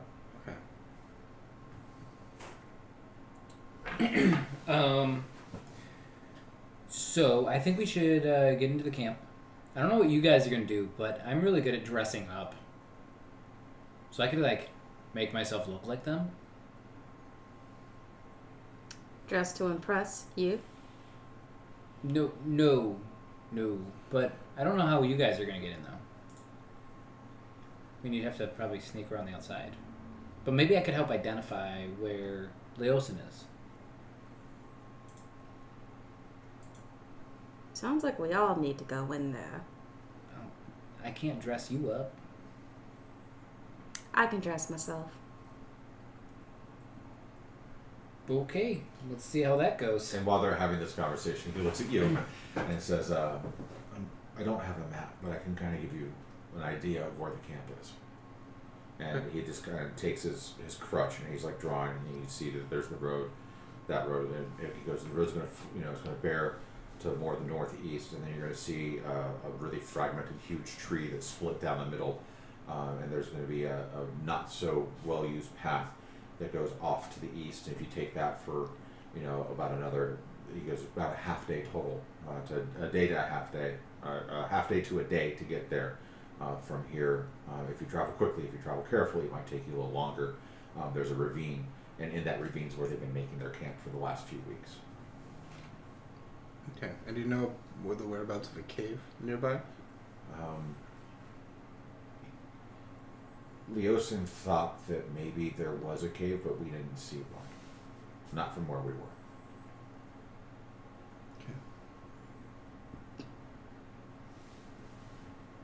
Okay. So I think that'll be easy enough to find the camp. Yeah. I'll have to find Leosin, who might be incognito amongst them or might be captured by them. And I'd like to find this cave with eggs. Yeah. Fight who knows how many cultists and dragons that could be there. Sounds like a good time to me. Why don't we find this Leosin and just take it from there? Yeah. We shouldn't plot out too far in advance. Let's just stick to staying Tomorrow alive. we plan. So I say we get there. Maybe wait till dark. Fun things happen at dark. I like this so far. I mean, if there's... How many people do we think are in the camp? Like, hundreds? As he's walking away, because he needs to go get some more of that good healing. He says it ranges. We saw somewhere between 50 and 150 people. Sometimes they have guards when they go on raiding parties. There's not that many left. That's promising. You just like limping away. Wait. Yeah. So the confrontation isn't going to go in our favor in any way. I don't know. I'm pretty tough. Against 150 Dragon Cultists. Well, it could be less. Could be Yeah, like so- 50. So We that's fought like just- 35 the other day. Yeah, and that got us bloodied and beaten. So why don't we go the more subtle Swear to Christ, approach? if you guys do that again. So why don't we go the subtle approach? Toll the dead on all of them. Mass told the dead. I don't think it's a spell. It is now. I homebrewed it. That should be your trademark. I can create a disguise for myself. So I'm thinking I could go in and find where they're keeping the hostages. And then maybe we can make a plan from there. I have a cat. You do have a cat. You have, what's his name? Raymond. Raymond. That's right. Yes, Raymond. Aw, kitty. He's a fantastic cat. Raymond could possibly move amongst them unnoticed. He can go from futon to coat to futon. Exactly. And could possibly gather some information. It's worth a shot. I mean, if there's no kind of costumes or whatnot, But we'd still have to get pretty close. Mm-hmm. And if there's a camp of that size, I'm guessing they would have scouts or patrols guarding it. Well, I'm going to dress up regardless in case something happens. I mean, if something happens, I can pretend to maybe you're my captives. I am no man's captive, sir. Oh, I know, blah, blah, blah. So You're you guys having super this powered, conversation blah, blah, still blah. to keep, or are you starting the I walk? assume we'd start with Yeah. I'm assuming Okay. we're walking. Thank the gods. Okay. You guys can keep having the conversation. That's fine. I just think it would be safer for us. So once we get close enough, like we're in it, Mhm. we can't like back out. Yeah. So Well, we could always run. we could, but we got We might die, but we could 150 run. people chasing us at that point. We're not gonna know until we get there, so let's just quit talking and just get there, and we'll figure it out as we get there.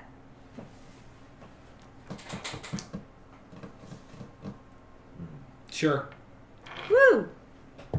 All right, let's go. We will march to the camp land. Okay. The ants go marching one by one. Hurrah. Are you guys just walking? Are you walking slow? Are you trying to look out for things? I would say we're moving Normal speed? normal speed, but with caution. Okay, so is somebody wanting to do perception checks, or are you guys just walking blind? First of all, I would like to disguise myself as a cultist. Okay. I would like to do an investigation check, if that's the right check, on the path to see. Perception. Okay, perception check of the path to see if we can tell what's been walking on this path, how old the tracks are. No, give me give me an investigation for that. That's fine. Because I have a manage disguise it. kit, which I am proficient with. That's fine. 19. Lots of things. There's been kobolds, humans, a couple animals, horses, rabbits, squirrels, chickens. Oh, the Cookies. Chickens? Yeah. Like wild chickens? Yeah, wild chickens, man. And I removed my magical vest and tie. So Okay. It's more just plain traveling clothes. You put on your regular vest and tie that doesn't glow. Okay. But you follow the trail. It winds. You find yourself drifting to the northeast. You travel for, the better part of the morning, and you can see with your investigation check, Susanna, you can see the tree, right? And there's tall grass all around you because it's nearing harvest time. And you can see just on the north side of this tree, it looks like a friggin' steamroller just went through the high grass. Just all these footprints and everything, and carts and everything within the last 12 to 24 hours. What about the tree itself? Is it just like, is it more like two trees that are just real next to each other, or did it One tree split? that looks like it was split by lightning. Okay.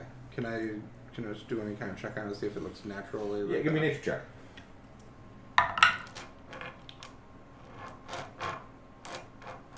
15. It definitely is natural. Okay.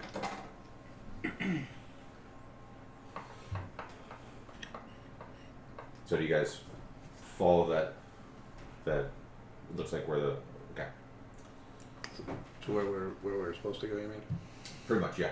Yep. It lines up almost exactly with But it what. looks like a bunch of people have moved through here. Well, it makes sense. You saw the raiding party. Yeah. So Does it look like all these footprints are heading toward the camp or away from the camp? give me. Well, we'll still carry it from Susanna's investigation check. Yeah. Yes. So they're going towards the camp. The tall fescue grass is bent in the direction towards the camp. Okay. So maybe even more people have joined them, or maybe this is just the people we saw leaving. All right. And with that, everyone roll initiative. Oh. Oh, good.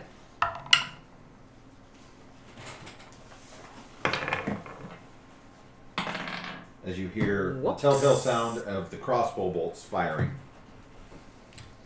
But I'm in disguise. Mm-hmm.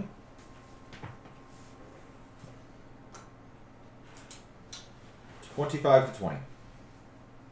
20. 15 to 20. Oh, Jesus. What'd you get?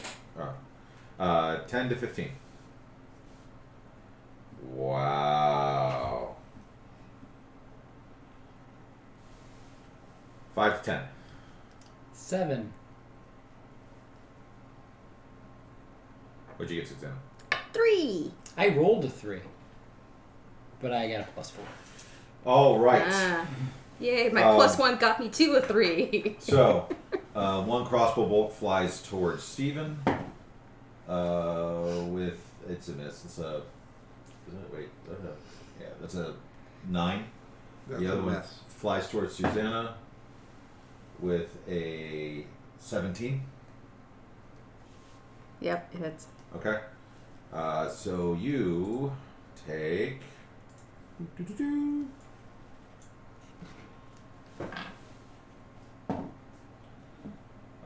You take 5 damage as the crossbow bolt strikes into your shoulder, just below your plate armor. And Weak. you see that there are 2 kobolds and 2 cultists. You've obviously run into the rear guard. Now, top of the order. Stephen. I mage armor. Okay. And do I see where those are coming from? You saw where they were shot from. You saw them pop up and shoot, but you don't see them.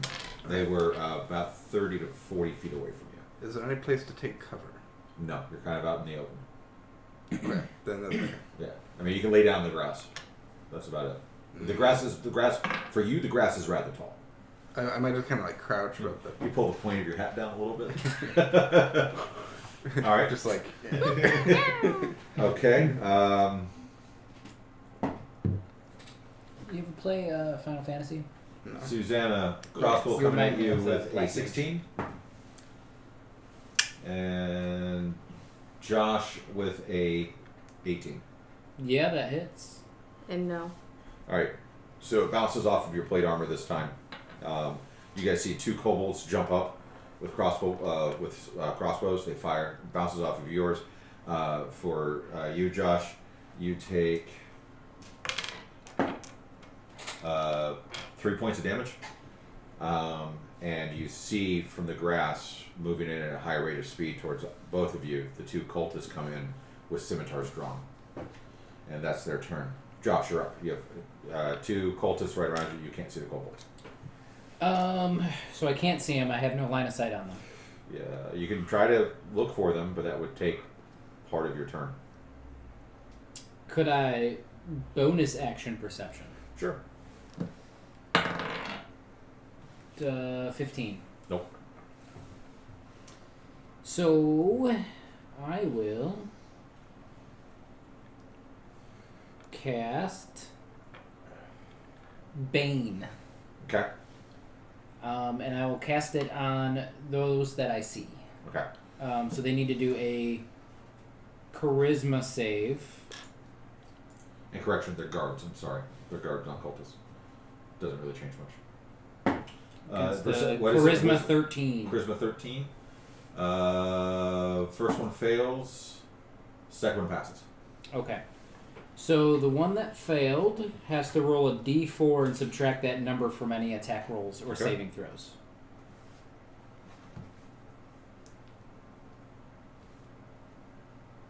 Got it.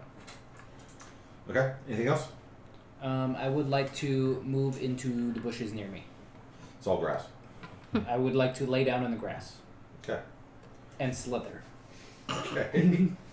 Now we go to Susanna. So, from where I am right now, Yep. is anyone within 30 feet of me that I can see that I can attack? The two guards are, yes. Oh, what the heck. Alright. I'm gonna go towards the guards. Just go straight at them. And do some whipping Big D. Sorry, whipping Nene. Okay. You attacking one with both? One with both. Okay. For your bane, is it a D4 on all attacks? Josh? Yep. Okay, just making sure. Go ahead. Right.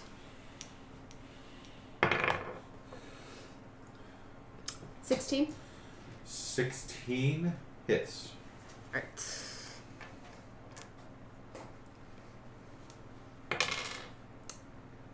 That would be a 5 with the whip. Okay. And it would be 23 with Nene. Okay.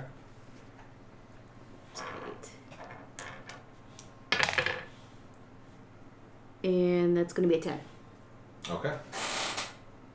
10 damage on Nene is your offhand. Sorry. 1d8 plus. Well, it It'd should be be 3. 1d8 for your offhand. Okay. No plus. Oh, I thought because I was two-handed, it would be 1d8 instead of plus 5, it'd be plus 3 because I'm using two-handed. You don't have 2 attacks, though. Okay. Wait, do you have... Hold on, let me look at your sheet. It's been 2 weeks, guys. It's been 2 weeks. She should just be rolling a straight d20 minus proficiency. Yep. But the damage is just the The weapon, damage not the is bonus. Just the just the dice. strength. Right. Or I think she should be adding strength to it. Yeah. I don't know because the character I have that does it has proficiency in it. So because he's dual wielder. Yeah, it I says, don't I mean, know. the damage says for Rapier 1d8 plus 5, but at least 2 games ago you said because my fighting style is dual, that because if I'm fighting using 2 at once, it would be minus 2.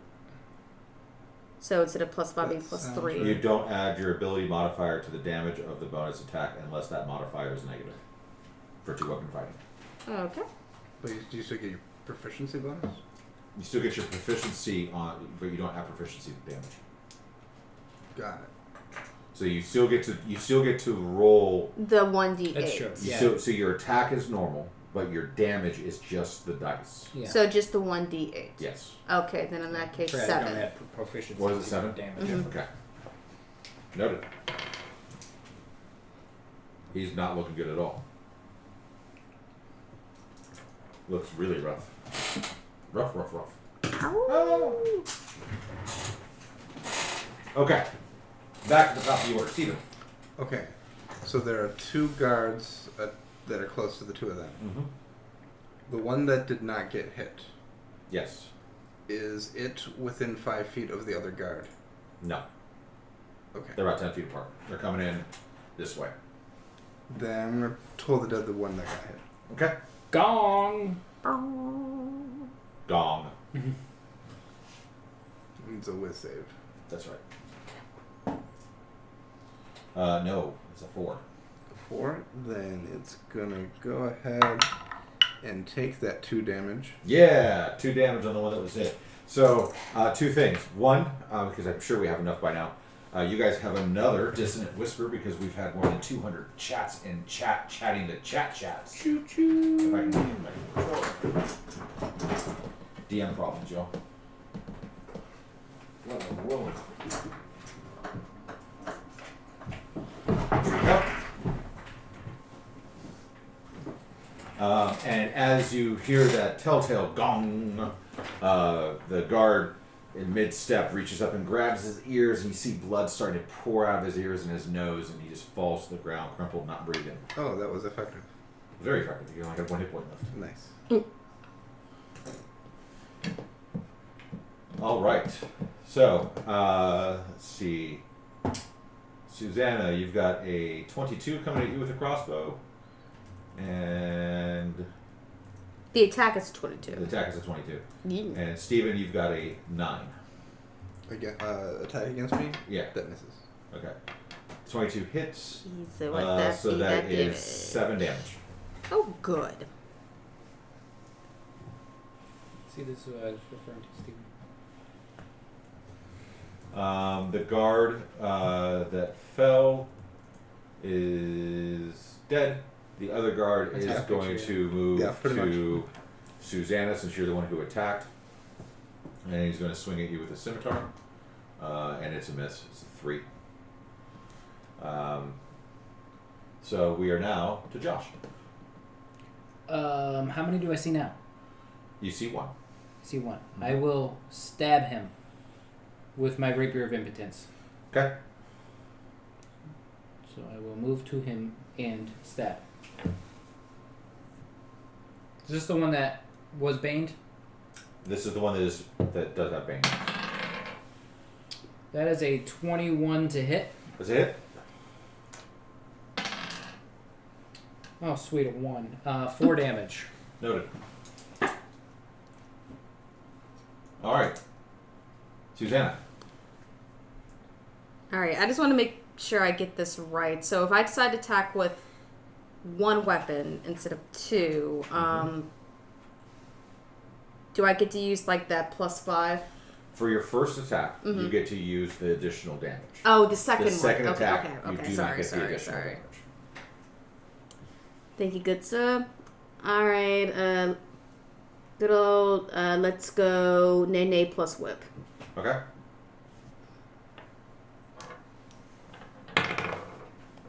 And I'm gonna use that inspiration, the dissonant Okay. whisper. Future reference, you guys have to, it's a free roll, so you have to roll it at the same time if you want to use it. Oops, okay. Breaking the rules. Yes, and It's okay, we'll get there. alright, 22. 22 is a hit. Alright. I like the way Castle Mac does it. You have to declare it, you have to roll it at the same time. Yeah, they were getting so many of them that it was causing balance problems. By the way, total aside, Castle Mac hit over 1,000 followers this week. Yeah. And that is Yeah. amazing. They have started giveaways on every single stream at every break, or at least once They per have stream. a list of like a couple dozen giveaways they're doing. Yeah, That's so even if you aren't following them, hop over, check them out, especially those of you that are in Richmond, Virginia. It's another RVA group. Really love to support local. They're great folks. They're fun to watch. They're amazing. I'm not getting paid to say this, even though Steven does have a t-shirt, and I'm envious of it. Steven's not the only one who loves Castle Mac. I just can't watch them most of the time because they're doing campaigns that we're doing on Wednesdays. Is that right, DM? What's your damage? 9. 9. Ooh. He falls to the ground in a crumpled mess. And with my bonus action, I want to take one of those potions of healing. Okay. Sounds fair.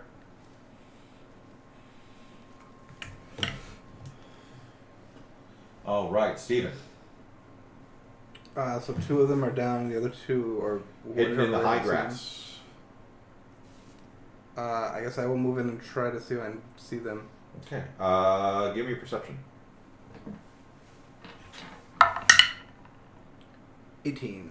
18. You see him. There's one about 25 feet in front of you, kind of hunkered down in the grass, not even looking at you, not paying attention to you. Okay, just one. Just one that you can see.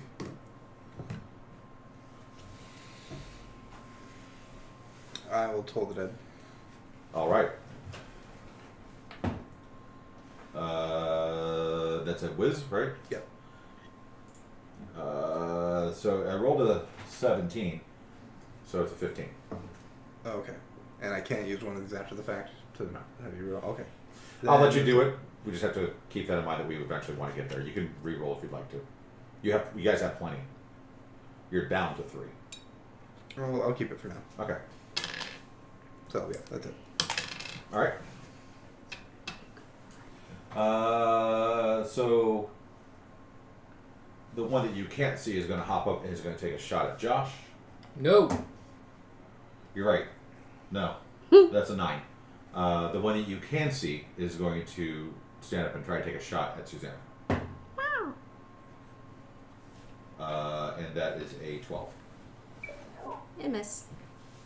Okay. Then we are to Josh. So now I see 2. You saw Steven try to do Toll the Dead on one. You can kind of see the one that Steven can see. You Okay. still haven't been able to find the other one that's shooting at you. Okay. You can use your bonus action to do a perception check. I will do that. Okay. It's a 9. You know so roughly where the one is that Steven can see. I will run towards it Okay. and stab. All right. Make an attack roll. 24. 24 hits. Oh! It's a 19. So you need to do a Constitution save. God. Constitution for Kobold? Oh, great. Oh, okay. How do I say 0? Just like that. That's Yeah, very 0. good. So I will do my damage, and you are incapacitated. Awesome. 8 damage. Noted. He's dead. He's dead. Yeah. So he's the hard kind of incapacitated. Okay. Susanna.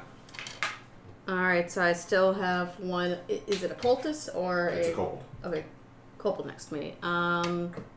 You can't see him. You don't know where he is. I thought I had 2 guards. 2 guards are dead. I The thought- two kobolds are the ones that are shooting you guys with crossbow bolts. Okay, I can't see the kobolds.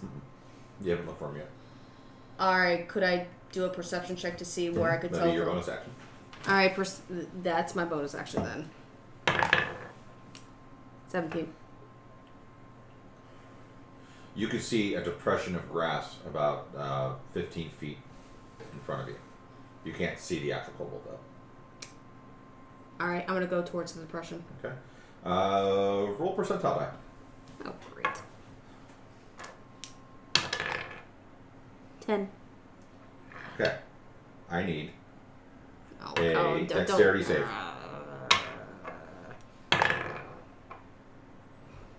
Natural 20. Okay. As you're walking through, Oh no. you put your foot down and you feel something that doesn't feel like rock. And you pull your foot Hi. back just in the nick of time as the bear trap closes right below your feet. You're welcome, Stephen. Right below your feet. You do not get hurt by the bear trap, and you still do not see the kobold. Son of a bleep. Fine. Stephen, you're up. So I think there's one left, but I don't see Yeah. it. You don't see it. And we're still far ways away from where we thought the camp was, right? We're still yeah. at this fork in the road. You're past the fork, but you're still a ways away. Yeah. I'm gonna actually try and move further down the road and see if I can see like another, like if there was a messenger who saw us who's trying to run back. Okay. Give me a perception check at advantage. Ooh. 18. 18. You do not see anything. Oh. Okay. Good call though. Yes. Then yeah, that's it. Okay.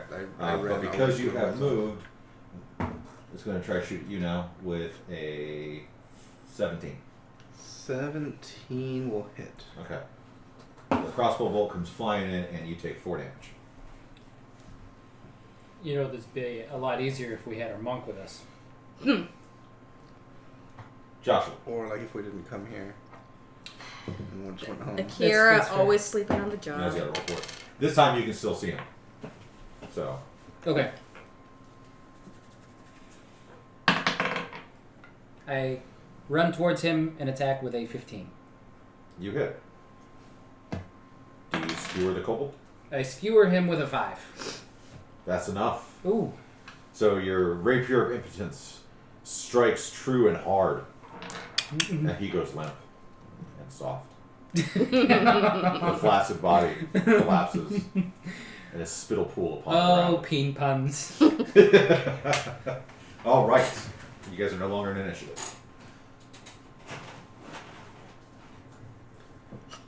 Jeez. Stare longly into the camera and wink at your wife. That camera.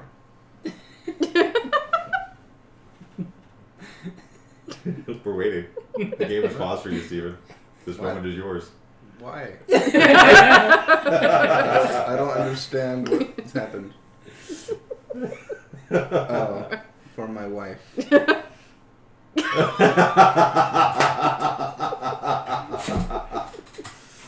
Okay, so do you guys continue to move?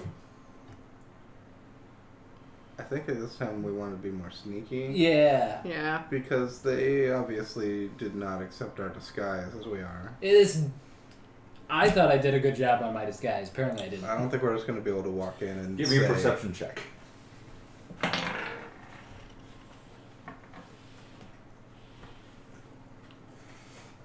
Six. It was you needed to roll a 5 or better. Ooh. So the guards, the kobolds are definitely dressed like the other kobolds were. They're wearing maybe a tunic or maybe a loincloth or something along those lines. But these guards have a little bit more ornate, and they match uniforms. A uniform like you guys have. Can I put his uniform Can on? we put the uniforms on, and that will be our disguise in? You can take the 15 minutes it would take to remove your clothing. I just want to plop the tunic over it or something. It's a full suit.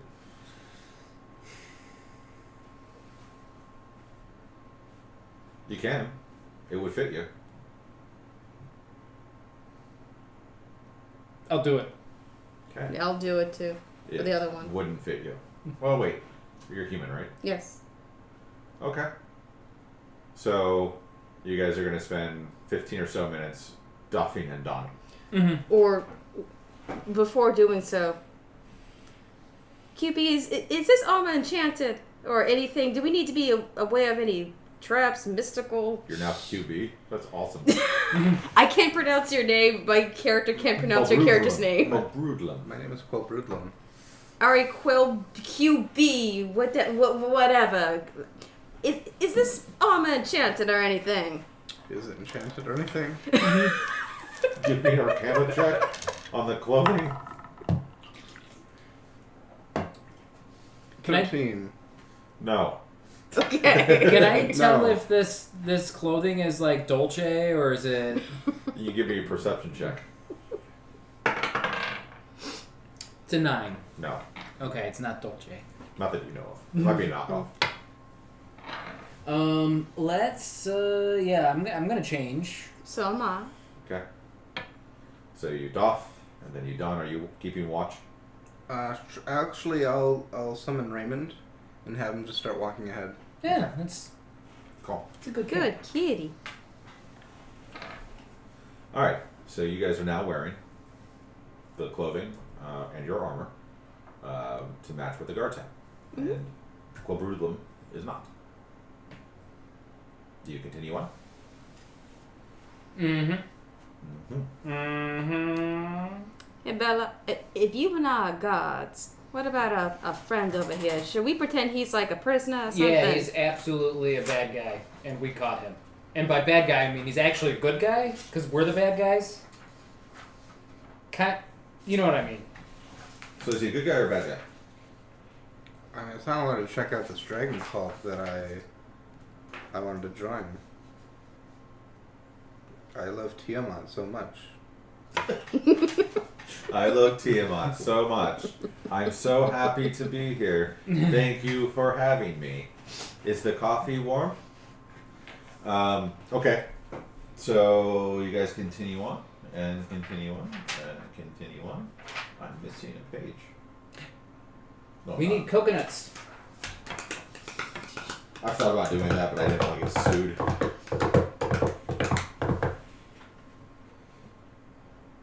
Okay. So, it's nearing the end of the day, and you guys come up to a very large clearing.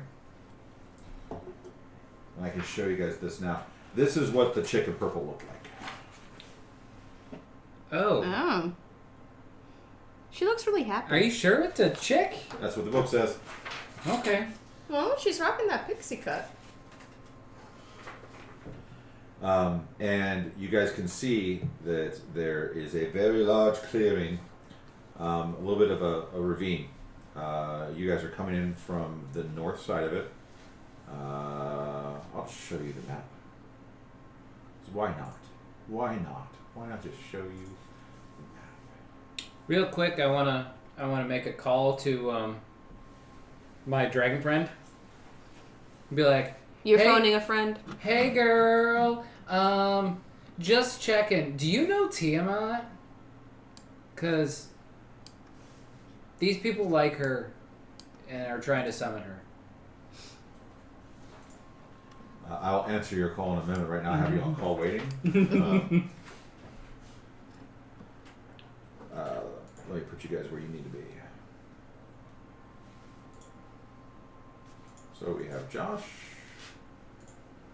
Susanna, Stephen, and Raymond. But no Jonathan. Well, Raymond is better than Jonathan anyways. I'm sorry, Akira. That's okay.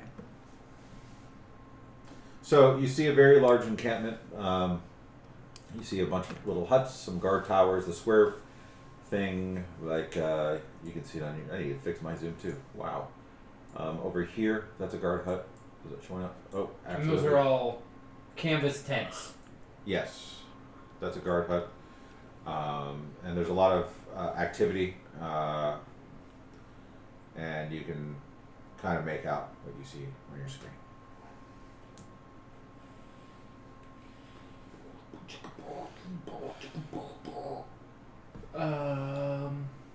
So there's a lot of guys, Can I get the measure tool out? but we don't know if they're all filled. These could be empty. There's enough noise coming from in and around the tents that you can assume there's a lot of people.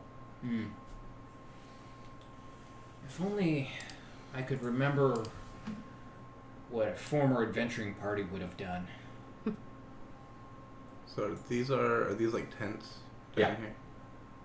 And we're at the very edge of that little cliff thing. Yeah, give or take. I mean, if that's not exactly where you guys would want to be, that's fine. You guys would probably actually be a little bit more to the left. I think we're right by Leosin. I wanted to be like within 100 feet of one of the tents, and we're just out of range.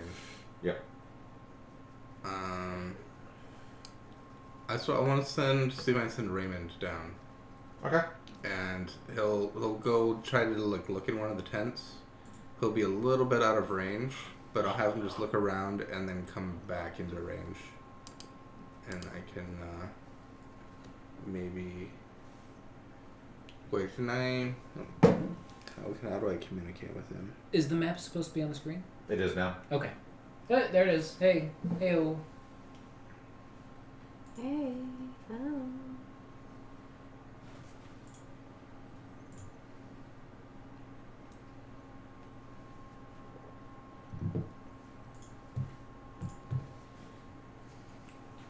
I think you communicate. Yeah, I can communicate. So yeah, I want to have him go down and just look in a tent. All right. Give me a dex save as he climbs down. He's got a pretty low DC because he's a cat. But if you need the cat stats, I'll get it He's for you. super dexterous. Don't kill the kitty. Dex is +2. 8. 8. He makes it down. And you want me to go into that smallest hut? Sure. Just look around through either of the tents, and then once he comes back in range, you can tell me what's going on. Okay. So he looks around for a little bit. And he comes back within range. And he kind of describes the same outfits that Bella and Eloise are wearing. And there's like 2 or 3 guards in there. And there's a lot of people talking. So, what Are they talking like common? You don't hear this conversation. So What do you hear? See. the scene is pretty much as it appears. I think there's a bunch of It tents. looks like they're bedding down for the night. There's a bunch of people in those tents. Same guard uniforms you guys are wearing. This looks like what 2 or 3 per tent. In that particular one, we'll say that he looked in some of the bigger ones, and there's like 5 or 6 or 7. Yeah. Do you hear a language? I mean, he understands common. Yeah. So what if we... If there's any talking, could Raymond like pick up any of that? Or if I like go into Raymond's You'd have to senses, go into Raymond in order to pick up on it. at 100 feet from me, can I hear anyone talking? Perception check. 9. No, not enough. It's muffled. You make out some words that you think are common. Okay. It sounds like they're talking in common. I can't make out what they're saying. What if we They do walk seem you to be in as going a to- hostage? They do seem to be going to bed, so that we might be able to do some kind of sneaking. But the first person we encounter is going to wake everyone up. In every tent, there is a cowbell. It's what you do in case of fever. Can we see like a fire or anything? There's fires, yeah. Fires. I don't know. I feel like we should just walk you in there as a hostage. Okay, and then they put me in a cell, and what do you guys do? They go back to order, dude. Yeah. You create a new character. We're bringing you back to your friends. Anyway, that they're gonna put you wherever they put Leo the said rest, maybe. so we'll at least know where we're springing you from, and then you can help from the inside. So wait, what caused them to... Well, we don't know that Leosin's being held prisoner. He was trying to deceive them and join them, right? We don't know if that succeeded or not. Right. We don't know But if... then the raid came. Is what you were told. They were making plans on doing that, and then the town was raided, and then they took him away with others. So why would they take some of the people and kill the rest? Because they're important. If I'm turned in, what's the reason for them imprisoning me rather than killing me?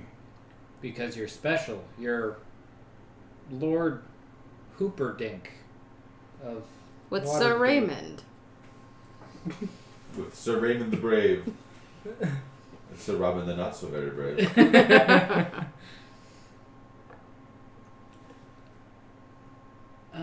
So there are basically cultists with our armor. Are those the only people there? Cultist guards. That's what Raymond has seen us. And guards are just in regular clothes? They're all wearing the same. They are all wearing the same clothes that you two are. Okay, so you would stick out. Oh my God. What if you just stay here and scout? And we can go in. Split the party. Love it. There's limits to what I can do at this range, but I do think that any going in, we don't have enough information to have a solid plan, and having any kind of combat, I think, is a foolish endeavor. Well, I'm trying to avoid combat. Across the ravine, you guys can see a guard party at this point. Let's see. Right about here. Oh, I got a great idea. Here's my idea. We go in, figure out where the hostages are being kept. You stay here. When we give you a signal, you start a fire in the tents. And when all the guards rush to the tents, we can get the hostages out. I mean, you can do magic stuff.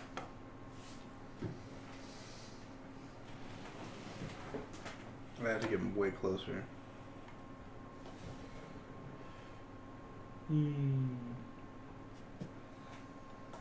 Because, I mean, at least on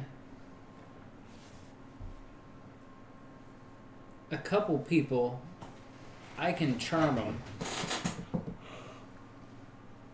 Was where we are at. Raymond like crawled down kind of the wall.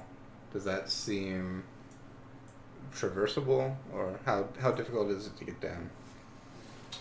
Pretty difficult. He's pretty agile, Yeah. but you could probably do it. You can do it stealthily.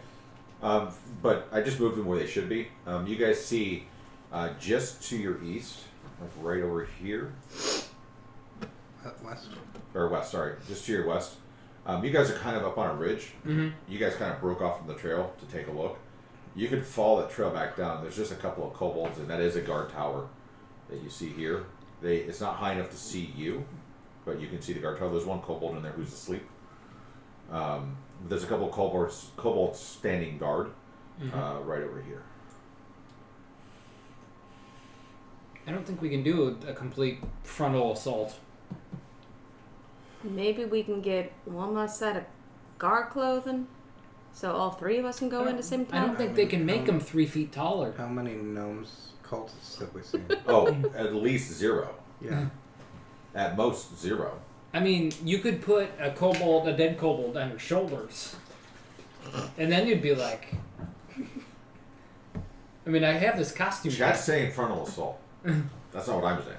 I think I like the route that you guys are So you can shoot fire and have imaginary bells, but you can't grow another 2 feet. Is that what you're saying? That sizes them. I just feel like I can get in there and find out where the hostages are. And then we just need to create a diversion. So find the hostage. 2 of us, we go in there, see if we can find some hostages, see if we can locate Leosin, Mm-hmm. and then go back to QB here. Mm-hmm. You're not going to do the QB sneak? And his name is Quelrulum. Right? That's right. See? It's a shorter on the end. It's shorter, but you're close. So like a rules question, I might be trying to fudge it a little. Okay.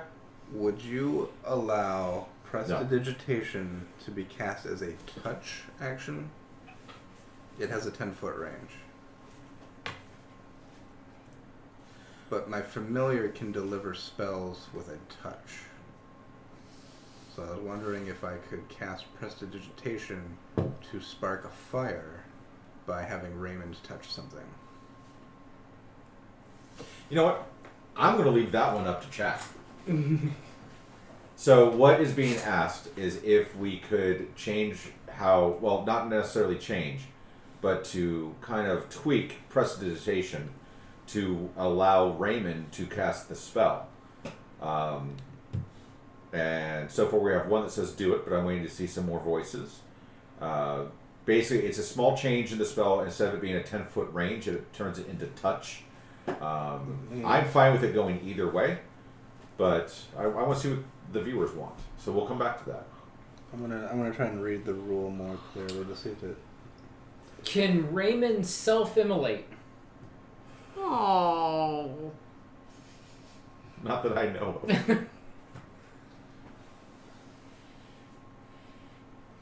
And chat's gone silent.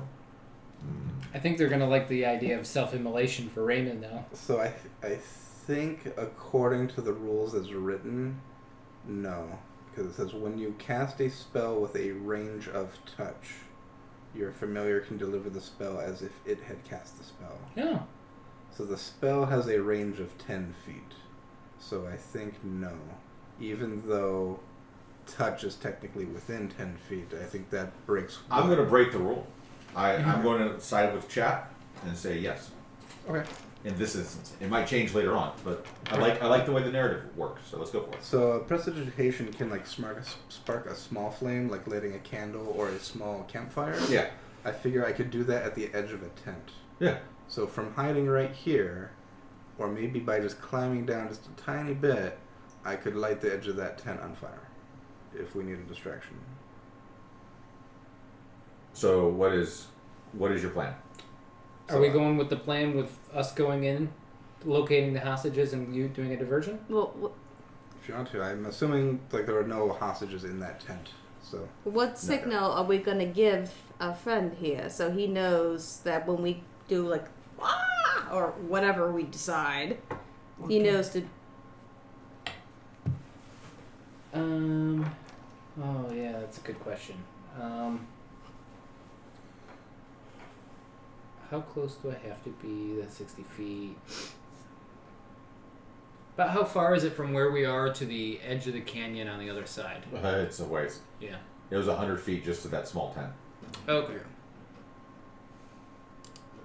from here to the other side, it's like 400 some feet. A little bit So more like- than 60. So like down here is like, what is that?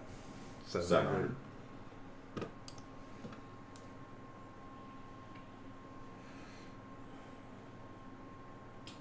So yeah, if you guys want to go try your best at infiltrating, and I can stay here and cause a distraction for them at some point. That's about all I've got. All right. How about this? You wait 10 minutes and start the fire.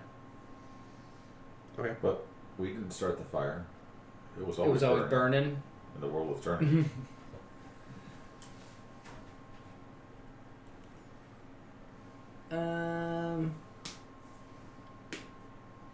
I think that's what I want to do.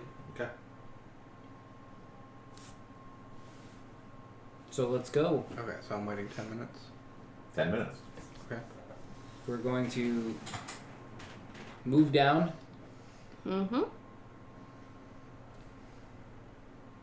around to where the kobolds are, and just walk in like we know what we're doing, like we just Okay. came off patrol. Let's do this. I'll do my best. Use a D10, Stephen, and I'll let you know about when every minute has passed. Okay. Because Quadruplum would wait exactly 10 minutes for you guys to move roughly 1,000 feet. We'll be Well, so moving. right now it's been 0 minutes. So Right. We'll be moving quickly once we get in there. Okay. Yeah. We're guards on a mission. Okay. Just saying. You have the opportunity to change it from 10 minutes to something else now. 20. How about we do 20 minutes? 20. Okay. I've got another D10. Okay. So you guys move down. As you guys get closer, the kobolds kind of look. The sun's starting to set, so it's getting a little darker. And they kind of look and, hey, you guys coming from the rear?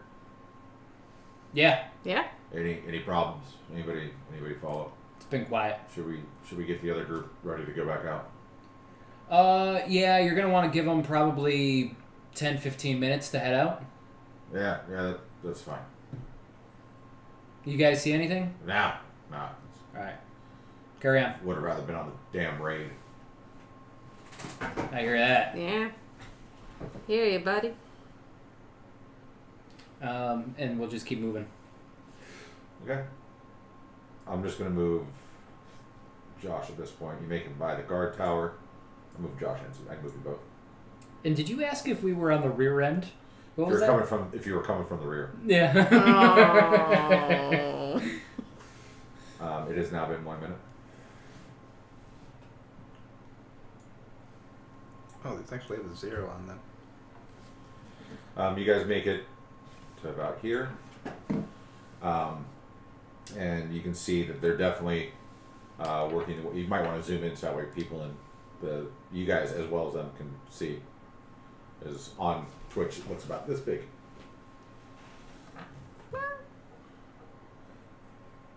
Okay. But you guys make it there, and it looks like they're bedding down. Okay. There's a lot of just standard, there's some people that are trying to sing. And it kind of irks you a little bit. You're like, plebeians. There's the smell of campfires. Some of them are being put out. There's the general clamor of a large camp coming to rest. Upon hearing them sing, I'm kind of humming it to myself, absentmindedly. Okay. So as we walk along, we're just looking for any signs of hostage. So perception check to see if we see any of the town folk. Give me a perception check. 16. As you kind of wind along this way, right, you hear a very deep, gravelly voice, which you could probably assume is probably an orc or a half-orc, laughing jovially about preparing for the execution tomorrow for the prisoners. Orc. Half-orc. Half-orc. Mm-hmm. Speaking common or orcish? Common. Okay. Everybody's speaking common. It's not been 2 minutes. Alright, let's keep moving. Well, actually, it's been 3 minutes by the time you guys get to about here.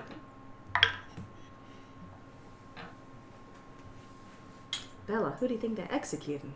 Probably the people we're trying to save. That's my guess. I mean, the horrible people who are...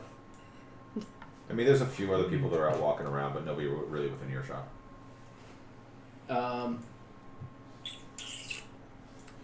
I mean, Leosin's, I think, a fairly important person. So I'm guessing he would be executed. Assuming he I don't got know who caught. else is here. Well, shouldn't we try to figure out who's going to be executed? You guys are coming up on the next grouping of tents. It's tanks. Ooh. Battlefield in my mind. And it's now been, where are we at now, 5 minutes? Yeah. It's still the same, clamor of everybody getting ready for bed. There's, like I said, there's very few people out mulling around. It's, they're pretty well hidden here. We'll say we get to 7 minutes, because I imagine you guys are not just running through. Mm-hmm. You guys get to about here, and you might need to move your map down a little bit, wherever your mouse is, and you can see right here. So let me explain to you what you see, all things entailed. You see a very large tent off to the northeast with some guard drakes. Blue drakes are types of dragons, and they're blue dragon drakes that are, laying down. They're basically like dogs, really big dogs, about the size of a lion, but really big dogs. That are Good just dragon. Some are laying down. Some are just kind of walking around, kind of keeping a perimeter. Inside that, faux perimeter, there are 4 or 5 veterans. Their battle armor is pretty heavy and pretty well tested, all around the larger tent. And to their south, tied to a stake, you can see there's one individual here on the map, but he's actually representing like 3 people. Looks like commoners. They're tied all around a stake, and they're all blindfolded, and they're all with their hands behind their back, tight around the stake to each other. So a couple commoners tied to sticks. I'm gonna walk in there among them and be like, which one of you a-holes is Lee Lawson? So you're walking up to the prisoners? Yeah. Okay. Good to know. Are you going with them, Suzanne? Wait a second. Okay, I don't know Leo since I don't know what he looks like. Do you know what Leo looks like? I have a general understanding from stories, but I don't know him. I don't know him by sight because I was a baby. So as you approach, are you walking with them, Suzanne? Yes. Good to know. But I'm walking a little bit behind him. Like 10 feet behind him. All right, so add another minute, Steven. Can I see any of that from where I'm at? No. It's way too far away. And tents and lights and fires and smoke. Yep. They all kind of shudder as you begin to talk. And one of them, whose back is completely to you,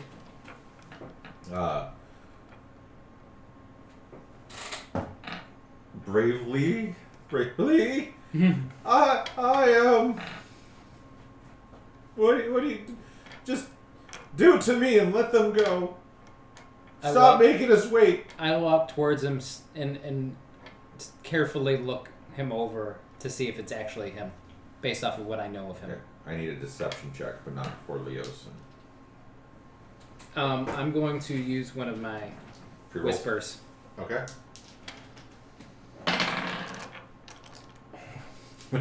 Does it? It looks like not so good here from here. One was a 1, and one looked very much like a 1. Oh, it's a 20. What can I do here? The deception is +5, so that puts me at a 12. Okay. As you're getting closer, that guard drake to your north. Okay. He's not completely asleep. Oh no! Is it my Dior perfume? Christian Dior. He's now kind of tended, like when you're making bacon, right? And Cooper is sitting there on the couch, just kind of going, not moving, not paying any attention. Just hey, Something smells good. I'm right here. If you drop anything, I've got it. Like that's kind of what the guard drake is doing. Before I do anything else, can I very quickly and quietly use a bardic inspiration on myself? Yeah. Without provoking anything? You can certainly try. You could do it and then roll me a percentile die. Okay, I'm gonna try. Just because I think a 6 could impact things.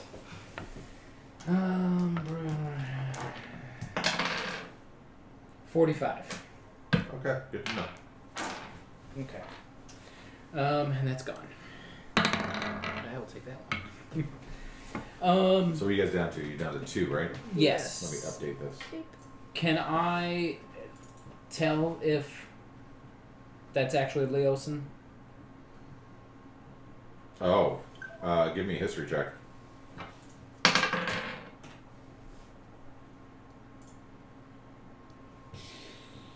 That's a 9. The blindfold is big and you're not sure. Possibly. I will say that it is 2 women and 2 men that are tied to the stakes. A total of 4. Okay. Okay. And one of them, maybe a 9 might be enough. The one that said that is human. The one who didn't say anything. Okay. Doesn't look exactly human. You're not sure what, but probably not human. I think that one's Leosin. The not human one? Yeah. Leosin's a human. I failed the history check. That's fair. That's fair. That's fair.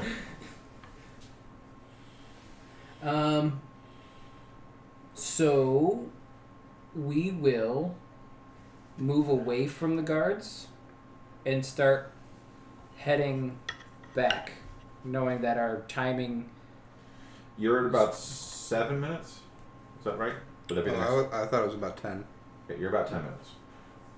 So I don't want to walk all the way back. My goal is to leave the immediate area and kind of just hang out. And when the distraction starts, Then we can go back to the stake and go back to the stake and be like, "There's something going on," and see if the guards will. right. If run the that guards way. and the drakes go with them, then we can go back and untie them. Okay.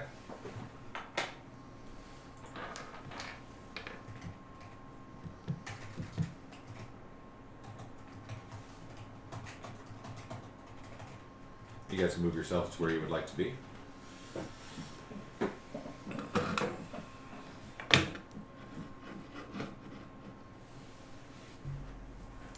Alright, I went. You gotta switch to the hand, I think. Oh, yeah, sorry. Boop. I was measuring. I will go back here. Yeah. Bring me over there too. Okay, so in the sense of expediency, once you guys have yourselves moved, we'll say tick tock, tick tock, tick tock, tick tock. Beep. We're at 20 minutes. On the dot, like, you even know. You're like, oh. Yeah. Raymond will touch the edge of the tent and Roll me a fire. percentile die. 84. Okay, you need to do better than a 75. So, there's a spark, flutters. Raymond sleeps away into the night, like the dark cat that he is. Elegant, magnificent, wonderful. And Fluffy. and fluffy, tail whipping in the air, very happy with what he has done. And Raymond pursed contently. it takes about a minute or so, but from where you can see, as the sun is now set, you can see the embers starting to glow, and the side of the tent catches fire. And I have dark vision to 120 feet. Yeah. So to you, it looks like white flame. This tent way up here is the one that you could reach. And it starts on fire. Let's see what happens. Okay. You could hear a lot of commotion start from the inside of that tent. Fuck! Fire! Oh shit! Get some fucking... Where's my water? God! And this is more and more and more. And the fire starts to crawl up the side of the tent. You see a couple of figures walk out, rush out, wearing almost nothing. They're leaving the tent the way they came into this world. They're clutching the jewels and rod and trying to enter paradise. And Eloise appears a little bit like, nice. that's I don't know. 650 feet. Wow. Somebody should be proud. And give me another percentile die.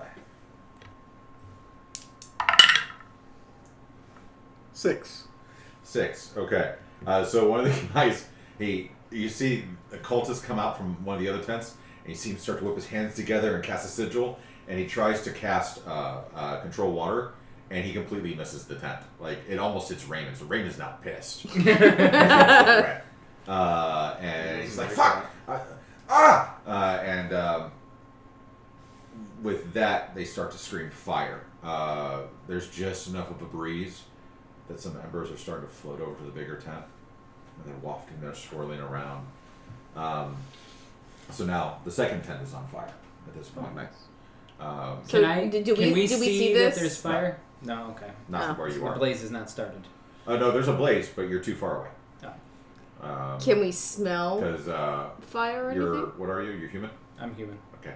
No, you can't see it. And you are Half elf? Half elf. You have dark vision Yes. to 120 feet, just to give you perspective. I think it's less than mine. Or maybe 60 feet. No, I think it's 60 feet. 60 feet from you would be... What about that? You wouldn't necessarily need dark vision to see light, though. There's a lot of... But there's just a lot of factors. Yeah. But you can start to hear commotion at this point.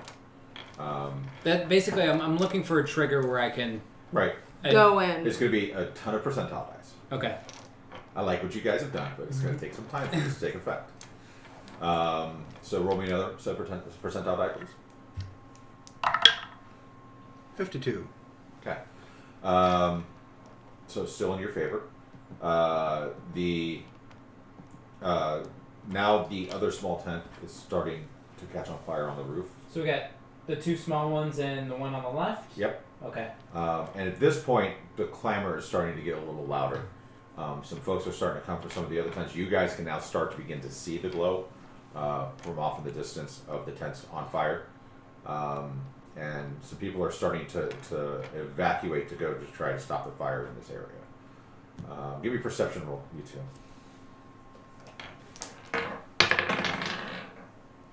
15. Okay. 8. Okay. You realize, oh fuck, all the grass down here is dry and dead. So it's gonna go quick. So that's why people are starting to freak out. I think the fire's going. No, I would be the one to be saying that. But No, you notice 90. the grass is dry. grass Okay, is dry. now all 4 tents are engulfed in flame, and the fire is starting to spread. Roll me a d6. 6. There's a charred body already on the ground. You've killed one. Raymond has now earned experience for killing. So this set of tents is pretty much emptying, and this you guys can start to see this too.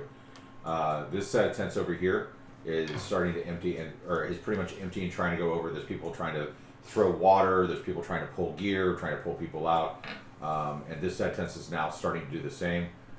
I yell to the guards that are guarding the hostages, and I say, what are you guys doing?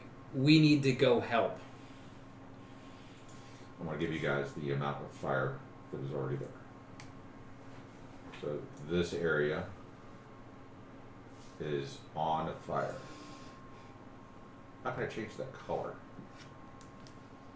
Do I have to double click it? This tent is on fire. Alright. Just go back here. We can't stop the fire. There we go. There you go. So that red square represents how far out the fire is already growing. And they hear you and a couple more guards from nearby, and people in the tents kind of look up and they go, "Oh, fuck!" And they start to run out. There's people that are like clad in nothing, clad in just nightwear, underwear, leaving swords and everything behind. They're rushing up to try to stop the fire. And Raymond's going to back up and make sure he doesn't burn. If he does get cornered or anything, I'll just snap and have him pop back to me. Roll my percentile there. 95. All right. This bunch of area is on fire. At this. Keep in mind, the cliff wall isn't on fire. It's just a rectangle. I'm doing the best I can. Yeah. So now more people are starting to empty their tents. The tents near you there are people that are getting up and trying to go and grabbing water and buckets and things along those lines, even piss pots to do anything they can with the fire. So now the smell is getting awesome for you because you're smelling the fire trying to be put out, burning grass, burning flesh, and people dumping feces and piss on fire. I'll just use prestidigitation to make sure it smells better around me. Potpourri. Okay. I was going to make a constitution save. So at this point, there's enough going on. You guys could probably do what you would like to do. Right. So let's go to the people on the stakes. I'm going to go to. And I'll say that the guard drakes and the veterans start to collapse around the tent. The ones to the north. So they're going to start moving closer to the tent. To which tent? This one. Okay, so they're going towards the prisoners. Yeah. No. The prisoners are right here. They're moving closer to the tent that they've been guarding. Okay.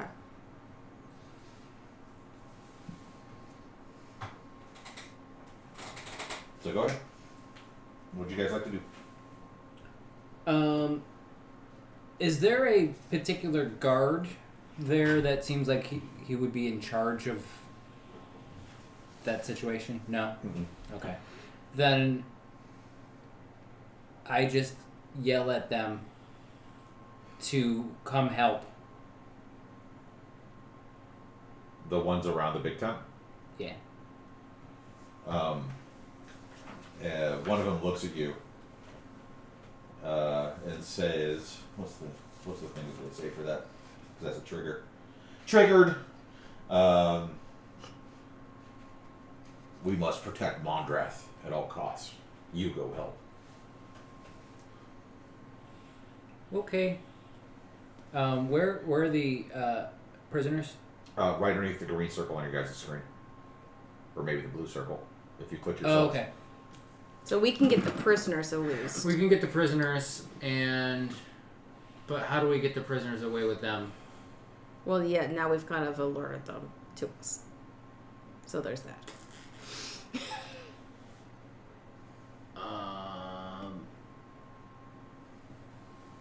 Roll percentile that. So I would say you said that. I'm going to walk towards the prisoner. 7. Alright, they're fighting the fire a little bit. Alright, I've got so very high, very low, and middle. I'm gonna... You work on getting the prisoners out. Yes. I'm gonna run towards the fire like a maniac. Alright, I am towards the prisoner. You're running this way? Up past them. Past here? Yeah. So where you want... Yeah, I want to be right there. Okay. And I'm running away from them, acting like I'm gonna go fight a fire. Okay. Alright, meanwhile, I'm using... so if they're tied to a stake, what are they tied with? Rope. Like rope? Mm-hmm. Alright, I'm gonna use Big D to untie the rope. I was going to pull out the tied with Tingle to pull that shit out of the 90s. Wonderful. Okay. Yeah, make me a dex save. Just make sure you don't cut anybody's wrist. Roll me percentile back. And you killed all of them. Yay! 17.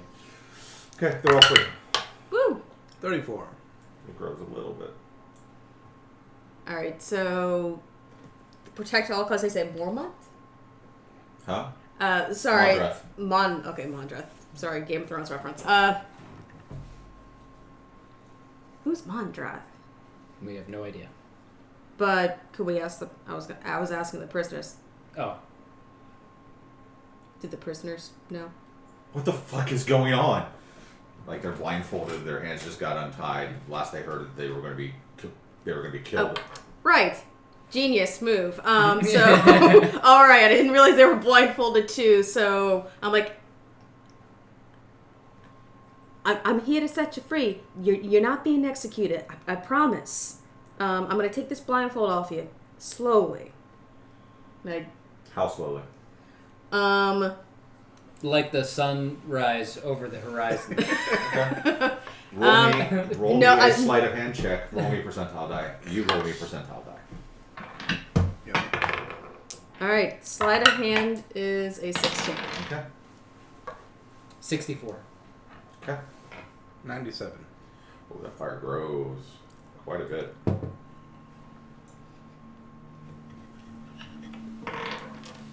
Not that much though. More like this. Or this. There we go. No, you go there. Yeah, there we go. Alright. Cool. Alright, so Josh, you have all of their focus at this point because they're watching you run like a madman to go fight the fire. You're able to get the blindfolds off. Prisoners are free. What are you doing? All right. You're on your own. Great.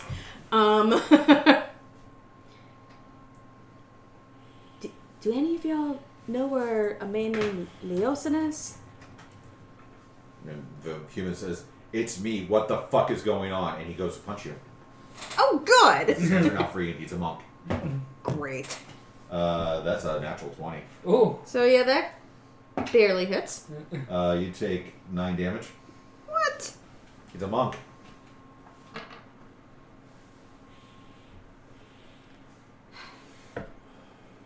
This is what you do for a lady saving you, jackass? Are you saving me or are we dying? What's going on? And with that, a couple of the drakes now look in your direction, losing their focus from you. Roll me percentile die. No. Roll me a performance check. You can roll at advantage if you need to. 52. 52.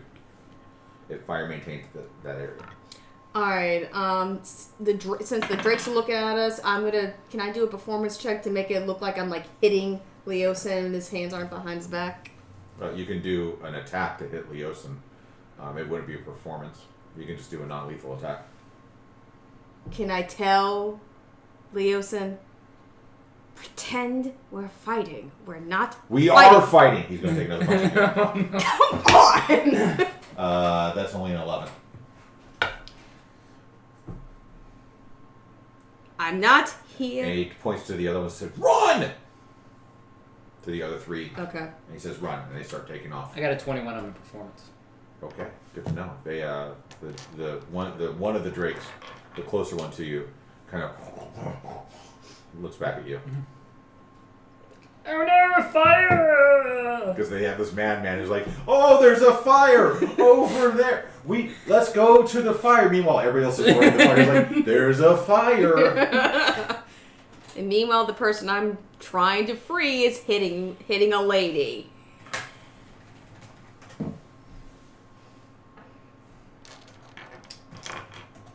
You're not doing so well with your rescue. You're gonna get killed. I did too good a job of rescuing, apparently.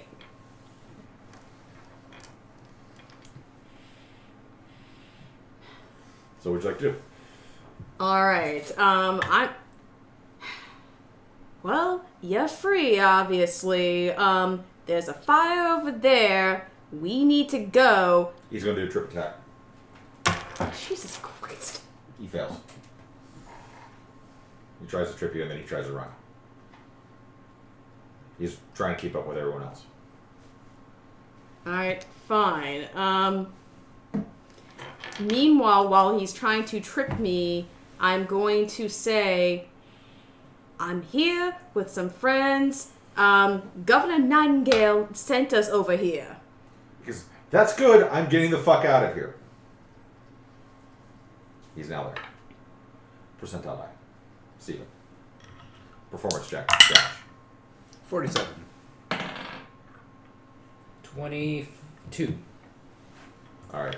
They're all still looking at. Now they're all looking at you again. They're not paying any attention to the lady who just got almost tripped, nor the prisoners who were fleeing. Would you like to try to take off after them and run with them? Yes. Okay. All right. So now it turns into a skill challenge. I would like Josh. Are you going to continue to distract in that area? Until I know she's gone, yeah. Okay. Good. All right. Awesome. So I want you to roll on behalf of Eosin. Okay. And Steven, I want you to roll a group check for the other 3 because there's just enough space between the 3 of them. I need. How far do you guys have to run? Oh, come on. It's fucking forever. Let's see. Oh, good lord. 400 feet to there. 600. We'll say you gotta do 1,000 feet. All right. So I need 10. We're gonna do 10 checks as a group. I should only fail at least 7 of those. And for every 2 or 3 checks, Josh, I'll need you to do another performance check. Okay. All right. So for you, these are dexterity, right? You only have to roll 1 die for all 3. Oh, okay. Yeah. For you, this is dexterity. You have a +5. +5. You have a +2, and you have your dexterity. I'm just rolling once, or I'm rolling 10 times? Rolling once. We'll do 1, 2, 3, 4. You're rolling once for Oh, the okay. 3. Because some of them will be at disadvantage when you guys Okay, are close so- to the fire. Okay. We're all rolling 10 times. Essentially. Okay. Some will be at disadvantage, some will be at advantage. We have some fire growth that you guys have to worry about. We have some contact you guys don't have to worry about. So, let's do the first round. Dexterity check. Am I adding anything to it? +2. 19. 10. Okay. 19. Okay. Another round. 21. Okay. 7. 16. Okay, so Leosin stumbles a little bit, but you guys, we're just going to move Leosin for this, just because it's easier for me to keep track of. I can move both of you. I keep forgetting I can do that. You guys are now here. Another round. 6. 11. 18. Okay, the couple of the commoners trip. Susanna, you and Leosin pick them up as you're running, and you keep going so you don't make nearly as much. Josh, performance check and percentile die. Rolling my inspiration. 43. 43. 13. 13. They are mildly amused by you, but they're starting to realize that the prisoners, a couple of them start to realize the prisoners are no longer there. Round for everyone. Dexterity. You can re-roll that one. It popped out. That's not fair. Because it was a 1. I know, I saw. 15. 15. 15? 17. 17. Alright, you guys are able to make it a little bit further. Now, for this one, Ooh. I need them to be at disadvantage because you guys are trying to avoid running through fire. 5. 15. Oh, I want to keep that 20. Fine. 16. 16, you guys make it into the fire. Ooh. Okay.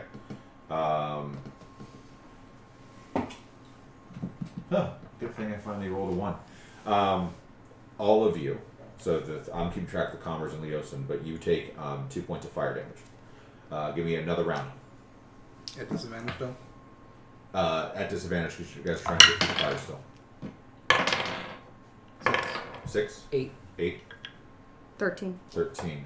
You guys make it through the fire, but everybody takes 5 points of fire damage. At this point, I would like to take one of my potions as a bonus. Okay, we can assume that you did that as you were running through. I need a performance check and a percentile die. 13. Okay. The fire starts to shrink. I'm gonna use a dissonant whisper on that one. Okay. It's 12. Oh, hang on. 13. 13. Less than half of them are looking at you at this point, and a couple of the guards are starting to move towards where the prisoners were. How many distant whispers are you guys onto? 1. One. Okay. I'll update in a minute. I'll update it right now.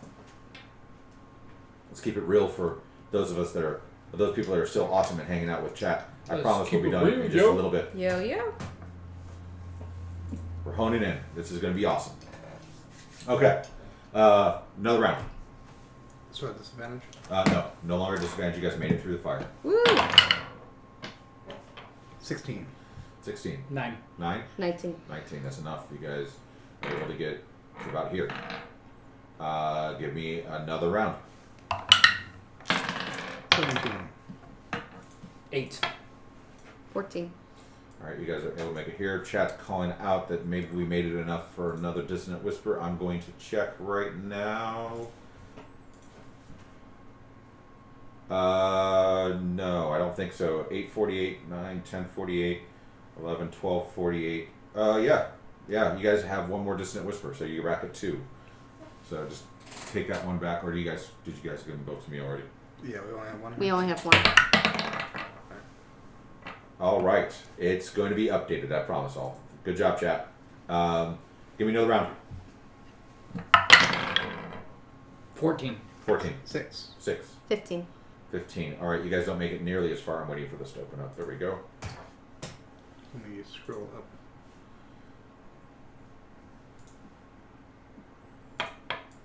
You guys make it to about here. Scroll up. At this point, the kobolds have run back Ooh. to here. They're trying to fight the fire. How close are they to me from there? 133 feet. No, the kobolds. 86 is one. 83 is the other. 90. The furthest one is 114. Performance check, Josh. Percentile die, Steven, and then another round for everyone. 15. 2. 12. Okay, you guys are able to make it to here this time. Are you still wanting to hang out? They're clear at this point, Josh. They are now looking at you. Susanna, you look over your shoulders and you start to see them rushing towards Josh because they're realizing he's not one of them and he helped with this. I am going to start running. Okay. At this point, I'm going to yell to. So it's almost 1,000 feet to Josh, just so you know. Okay. I'm going to yell to Leosin. Our friends over there, go that way. Okay. Hopefully he actually listens. Okay. Give me another round. And also at this point, from off in the cavern to the north, you begin to hear hoofbeats. It's resonating through the cavern. Cavern. Well, where you guys are, Okay. the culvert. 7. 7 for Leos and Dex. 7. 7. 17. All right. We'll give you guys enough to where you guys are all up here with Steven. Josh, you get to about here, Mm-hmm. and you look this direction, Yep. and there are 4 horsemen Ooh. Ooh. with pole arms. Uh-oh. And you look behind you, and all of these folks are now coming up on you. Uh-oh. And you guys can see this. There's enough light from the fire. You see Josh. You see the horsemen coming. Everybody roll initiative.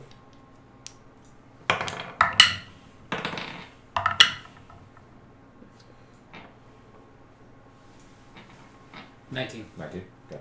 Dirty 20. Raymond is 16. I'm 13. Okay. Would you guys like to do anything at this point? We What's your can move? we can see Josh. You can see Josh, but you're a ways away. I like what you guys try to do, but this is how this plays out. I'd probably try to move along the cliff a little bit closer if I could. Yeah. I'm still trying to not be seen, so if I have to move at half speed, that's fine. I'll get you to here. I'll put Raymond with you. Susanna, about the same? For now, yes. I'm trying to figure out what else we could do. Put Leosin and his group back here, just kind of huddled down. Josh. I would like to do a perception check to see if I see my partners around. Sure. Natural 20. You look up the cliff and you see them standing there. See 'em. How tall is the cliff? Like 60 feet. All right. If I were to lower a rope, Your rope isn't long enough. 50 foot. if I were to tie my whip at the end of my rope so that it, is like 55 feet and Sure. Bella can jump to get it. Yes, I will allow that. Okay. It'll take you 1 round to tie your whip to the end and lower it. So that'll be your entire turn. I'm fine with it, but that's what it would take. Great. No, I like it. I think it's a good idea. Yeah. Let's go Okay, with so you that. look up and you see Eloise frantically like tying her whip and starting to like throw it down. I just turn around and yell, "Run, you idiots!" Okay, And I yell, "Quan, you idiot!" Steven? I'm just watching. Great. We'll use the kobolds for the horsemen because I didn't add them to the map yet.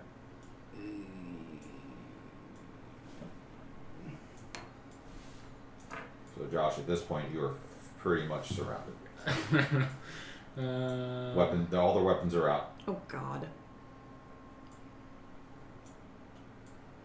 Where are we at in initiative? Oh, he couldn't. I thought he was going to try and come to us. Right. There's a gap. I'll give him a gap. I'd only provoke Your like turn. so. I'd provoke like every single attack. Yeah. Do you have any kind of spells that can get him to flee? I got a spell I can use. So I will grasp my amulet that I have around my neck Oh fuck. Okay. and just whisper something to myself about how I'm sorry, but this has to happen. And I discharge the amulet. Oh god. Okay. Do you say the command word? I do. Alright. Which is I don't This is exactly why you had it. I Is didn't this think something you that he's had for a while? Uh-huh. Did I not see it when I cast Detect Magic Mm-mm. a while back? No. Oh no. I don't think it appears until the word is Until the said. command word is spoken, it's hidden. So you say, Mighty Kasuth, Lord of Flames, consume us all? Yes, that's the one. Okay. Alright, so you guys see Josh reach up, and around him, red starts to glow. His hand, he rips something off of his neck, and you just throw it down to the ground at this point. Mm-hmm. He throws it down to the ground, and you hear him yell, Mighty Kasuth, Lord of Flames, consume us all. And I'll take it cinematic at this point. God, it fucking blows. But anyway, so he turns and he looks at you guys, and he just kind of looks down. And you hear this ungodly roar from the sky above you as 4 meteors fall down from the heavens and impact a 40-foot radius around Josh as the amulet of Kasuth is broken and Meteor Swarm is cast. It's a 9th level spell. Josh, I need you to roll 40d6. What? Yeah, I'm gonna go for the. Let's see. And I will Here let too? you guys do the rolls for everyone. Josh, you also get to do the rolls. I need 1, 2, 3, 4, 5, 6, 7, 8, 9, 10, 11, 12 dexterity save throws. All of them have +5. Okay, so 12 each or Do 12 6 total? Each. Do Okay. 6 each. Is it +5? Just let me know how many are higher than 16.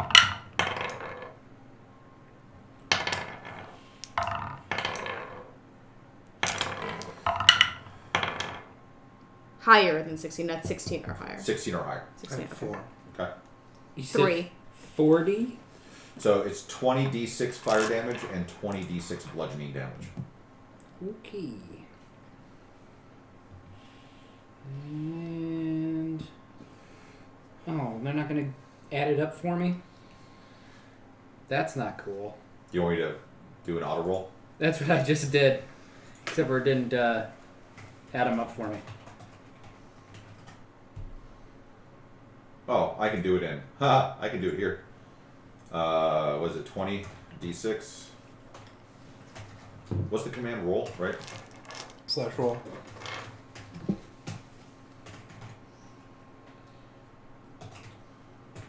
You guys want to open up the chat on the screen.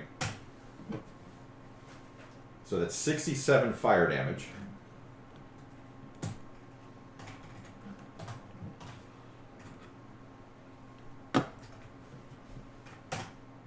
And 63 bludgeoning damage. I assume we sent more tents on fire. Yeah, so it's a 40-foot area. With Josh in the middle of it. That's pretty much everything. Well, I got 17 hit points, so. Give yourself a Yeah. dex save. Oh, deck safe. That's gonna be helpful. That's a natural 1. As it should be. Alright, so let me read you guys what this says. The necklace has a fiery amulet hanging from it. It's warm to the touch. Using this item consumes the only charge and requires an action and bonus action from the same turn. As an action, you can take the amulet and throw it range of 20 feet onto a hard surface. Your bonus action must be used in the same turn, and you need to say the phrase, Mighty Kasuth, Lord of Flames, consume us all. From the location that the amulet lands, this becomes a single target zone for a 9th level meteor swarm. Every creature, including yourself and all party members, in a 40-foot radius sphere centered on each point you choose, so it's centered on the point, must make a dexterity saving throw of DC 16. The sphere spreads around corners. All creatures take 20d6 fire damage and 20d6 bludgeoning damage on a failed save, or half as much damage on a successful one. The spell damages all objects in the area and ignites flammable objects that aren't being worn or carried. So Josh, at this point, your character has died. I would say he's super dead. Super dead.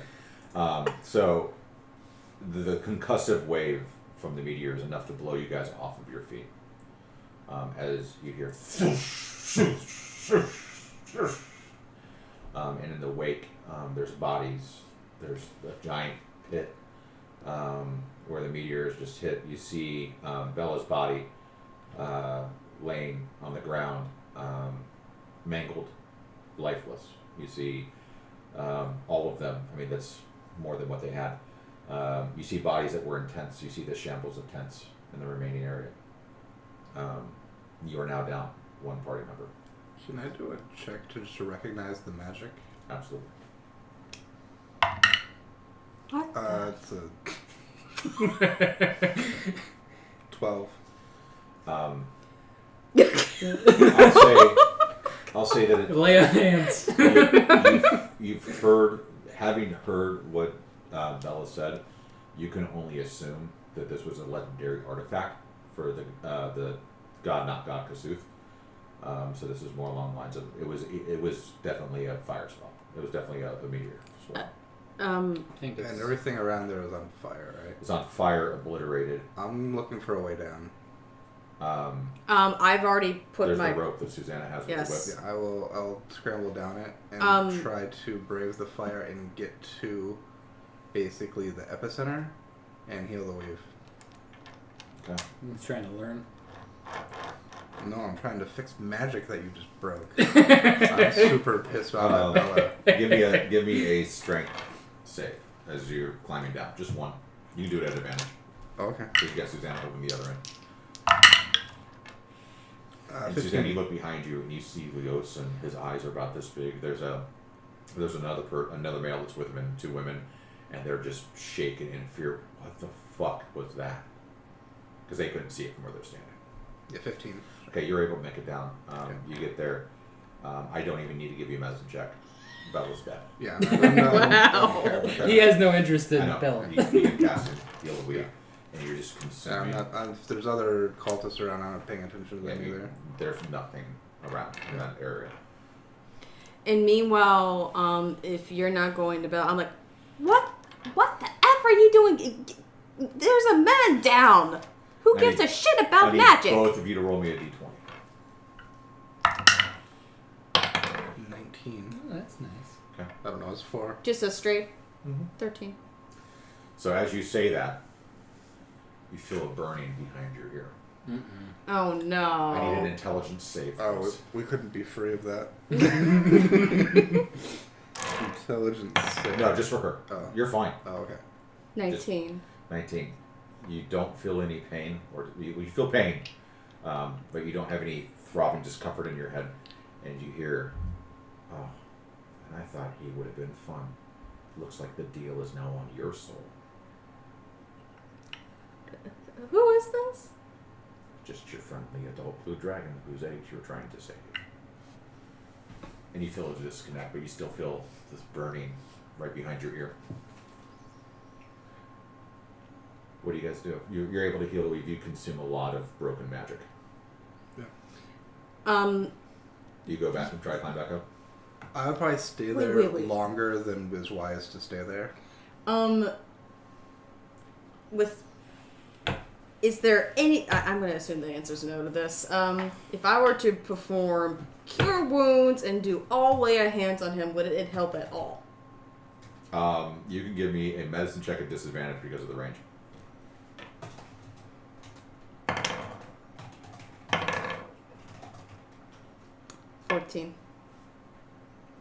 Even at this distance. Like- something you can do. What was the actual damage total you took? The damage total that he would have taken would have been 100 and... Oh my 30. god. Yeah. Whoa. So he's dead several times over.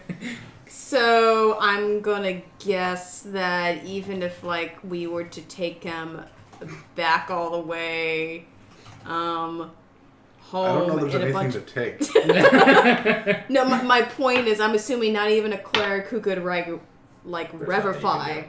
I'm going to say for narrative purposes that you go ahead and you climb back up. Okay. I'm There's a just part of you assuming. that feels like it's missing. Yeah. Um, No, I also take a true resurrection. It might take more than that. I don't think we would be able to afford it. Yeah. His soul has been rocked into the nine hells. I mean, So true resurrection might fail. yeah. True resurrection might kill you because here in Soviet Russia. You might meet Tiamat before we do. And so, as the fires burn behind you, you guys get with Leosin, and you make your way hastily back down the trail. It takes you the better part of the night. Throughout the evening, there are parts that just where you feel that sucked, that hurts, and you realize what it was for, but you know that you need to get back. You need to regroup. You need to figure out what the fuck's going on. You feel tomes of vengeance, even you, which is for you, it's really weird. You're like, okay, he really fucking annoyed me. He never got my name right. But Yeah, he was one of the only people who did. yeah, but damn it,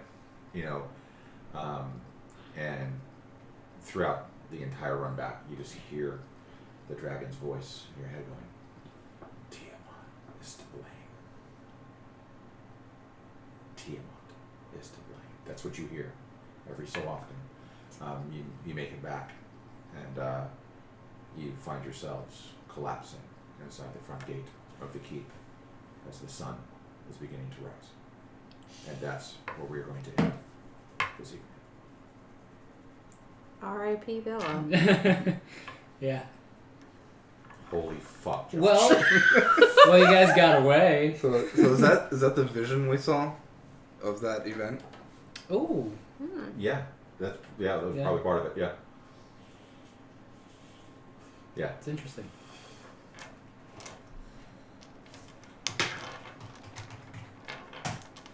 The opera just got more interesting.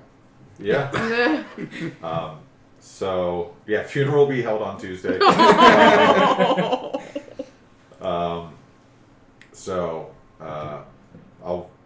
Josh, we'll build you a new character. if you I want to always continue. have guys on Right. backup. But still. We will pick up next week, providing everybody is healthy and ready to game. Wait, you won't. Yeah, I will you not won't- be You will available. not actually be here next week. Works So it works out. It works out. Literally. So the living party members will be here next week. Let me go ahead and switch the screen. Hey everybody.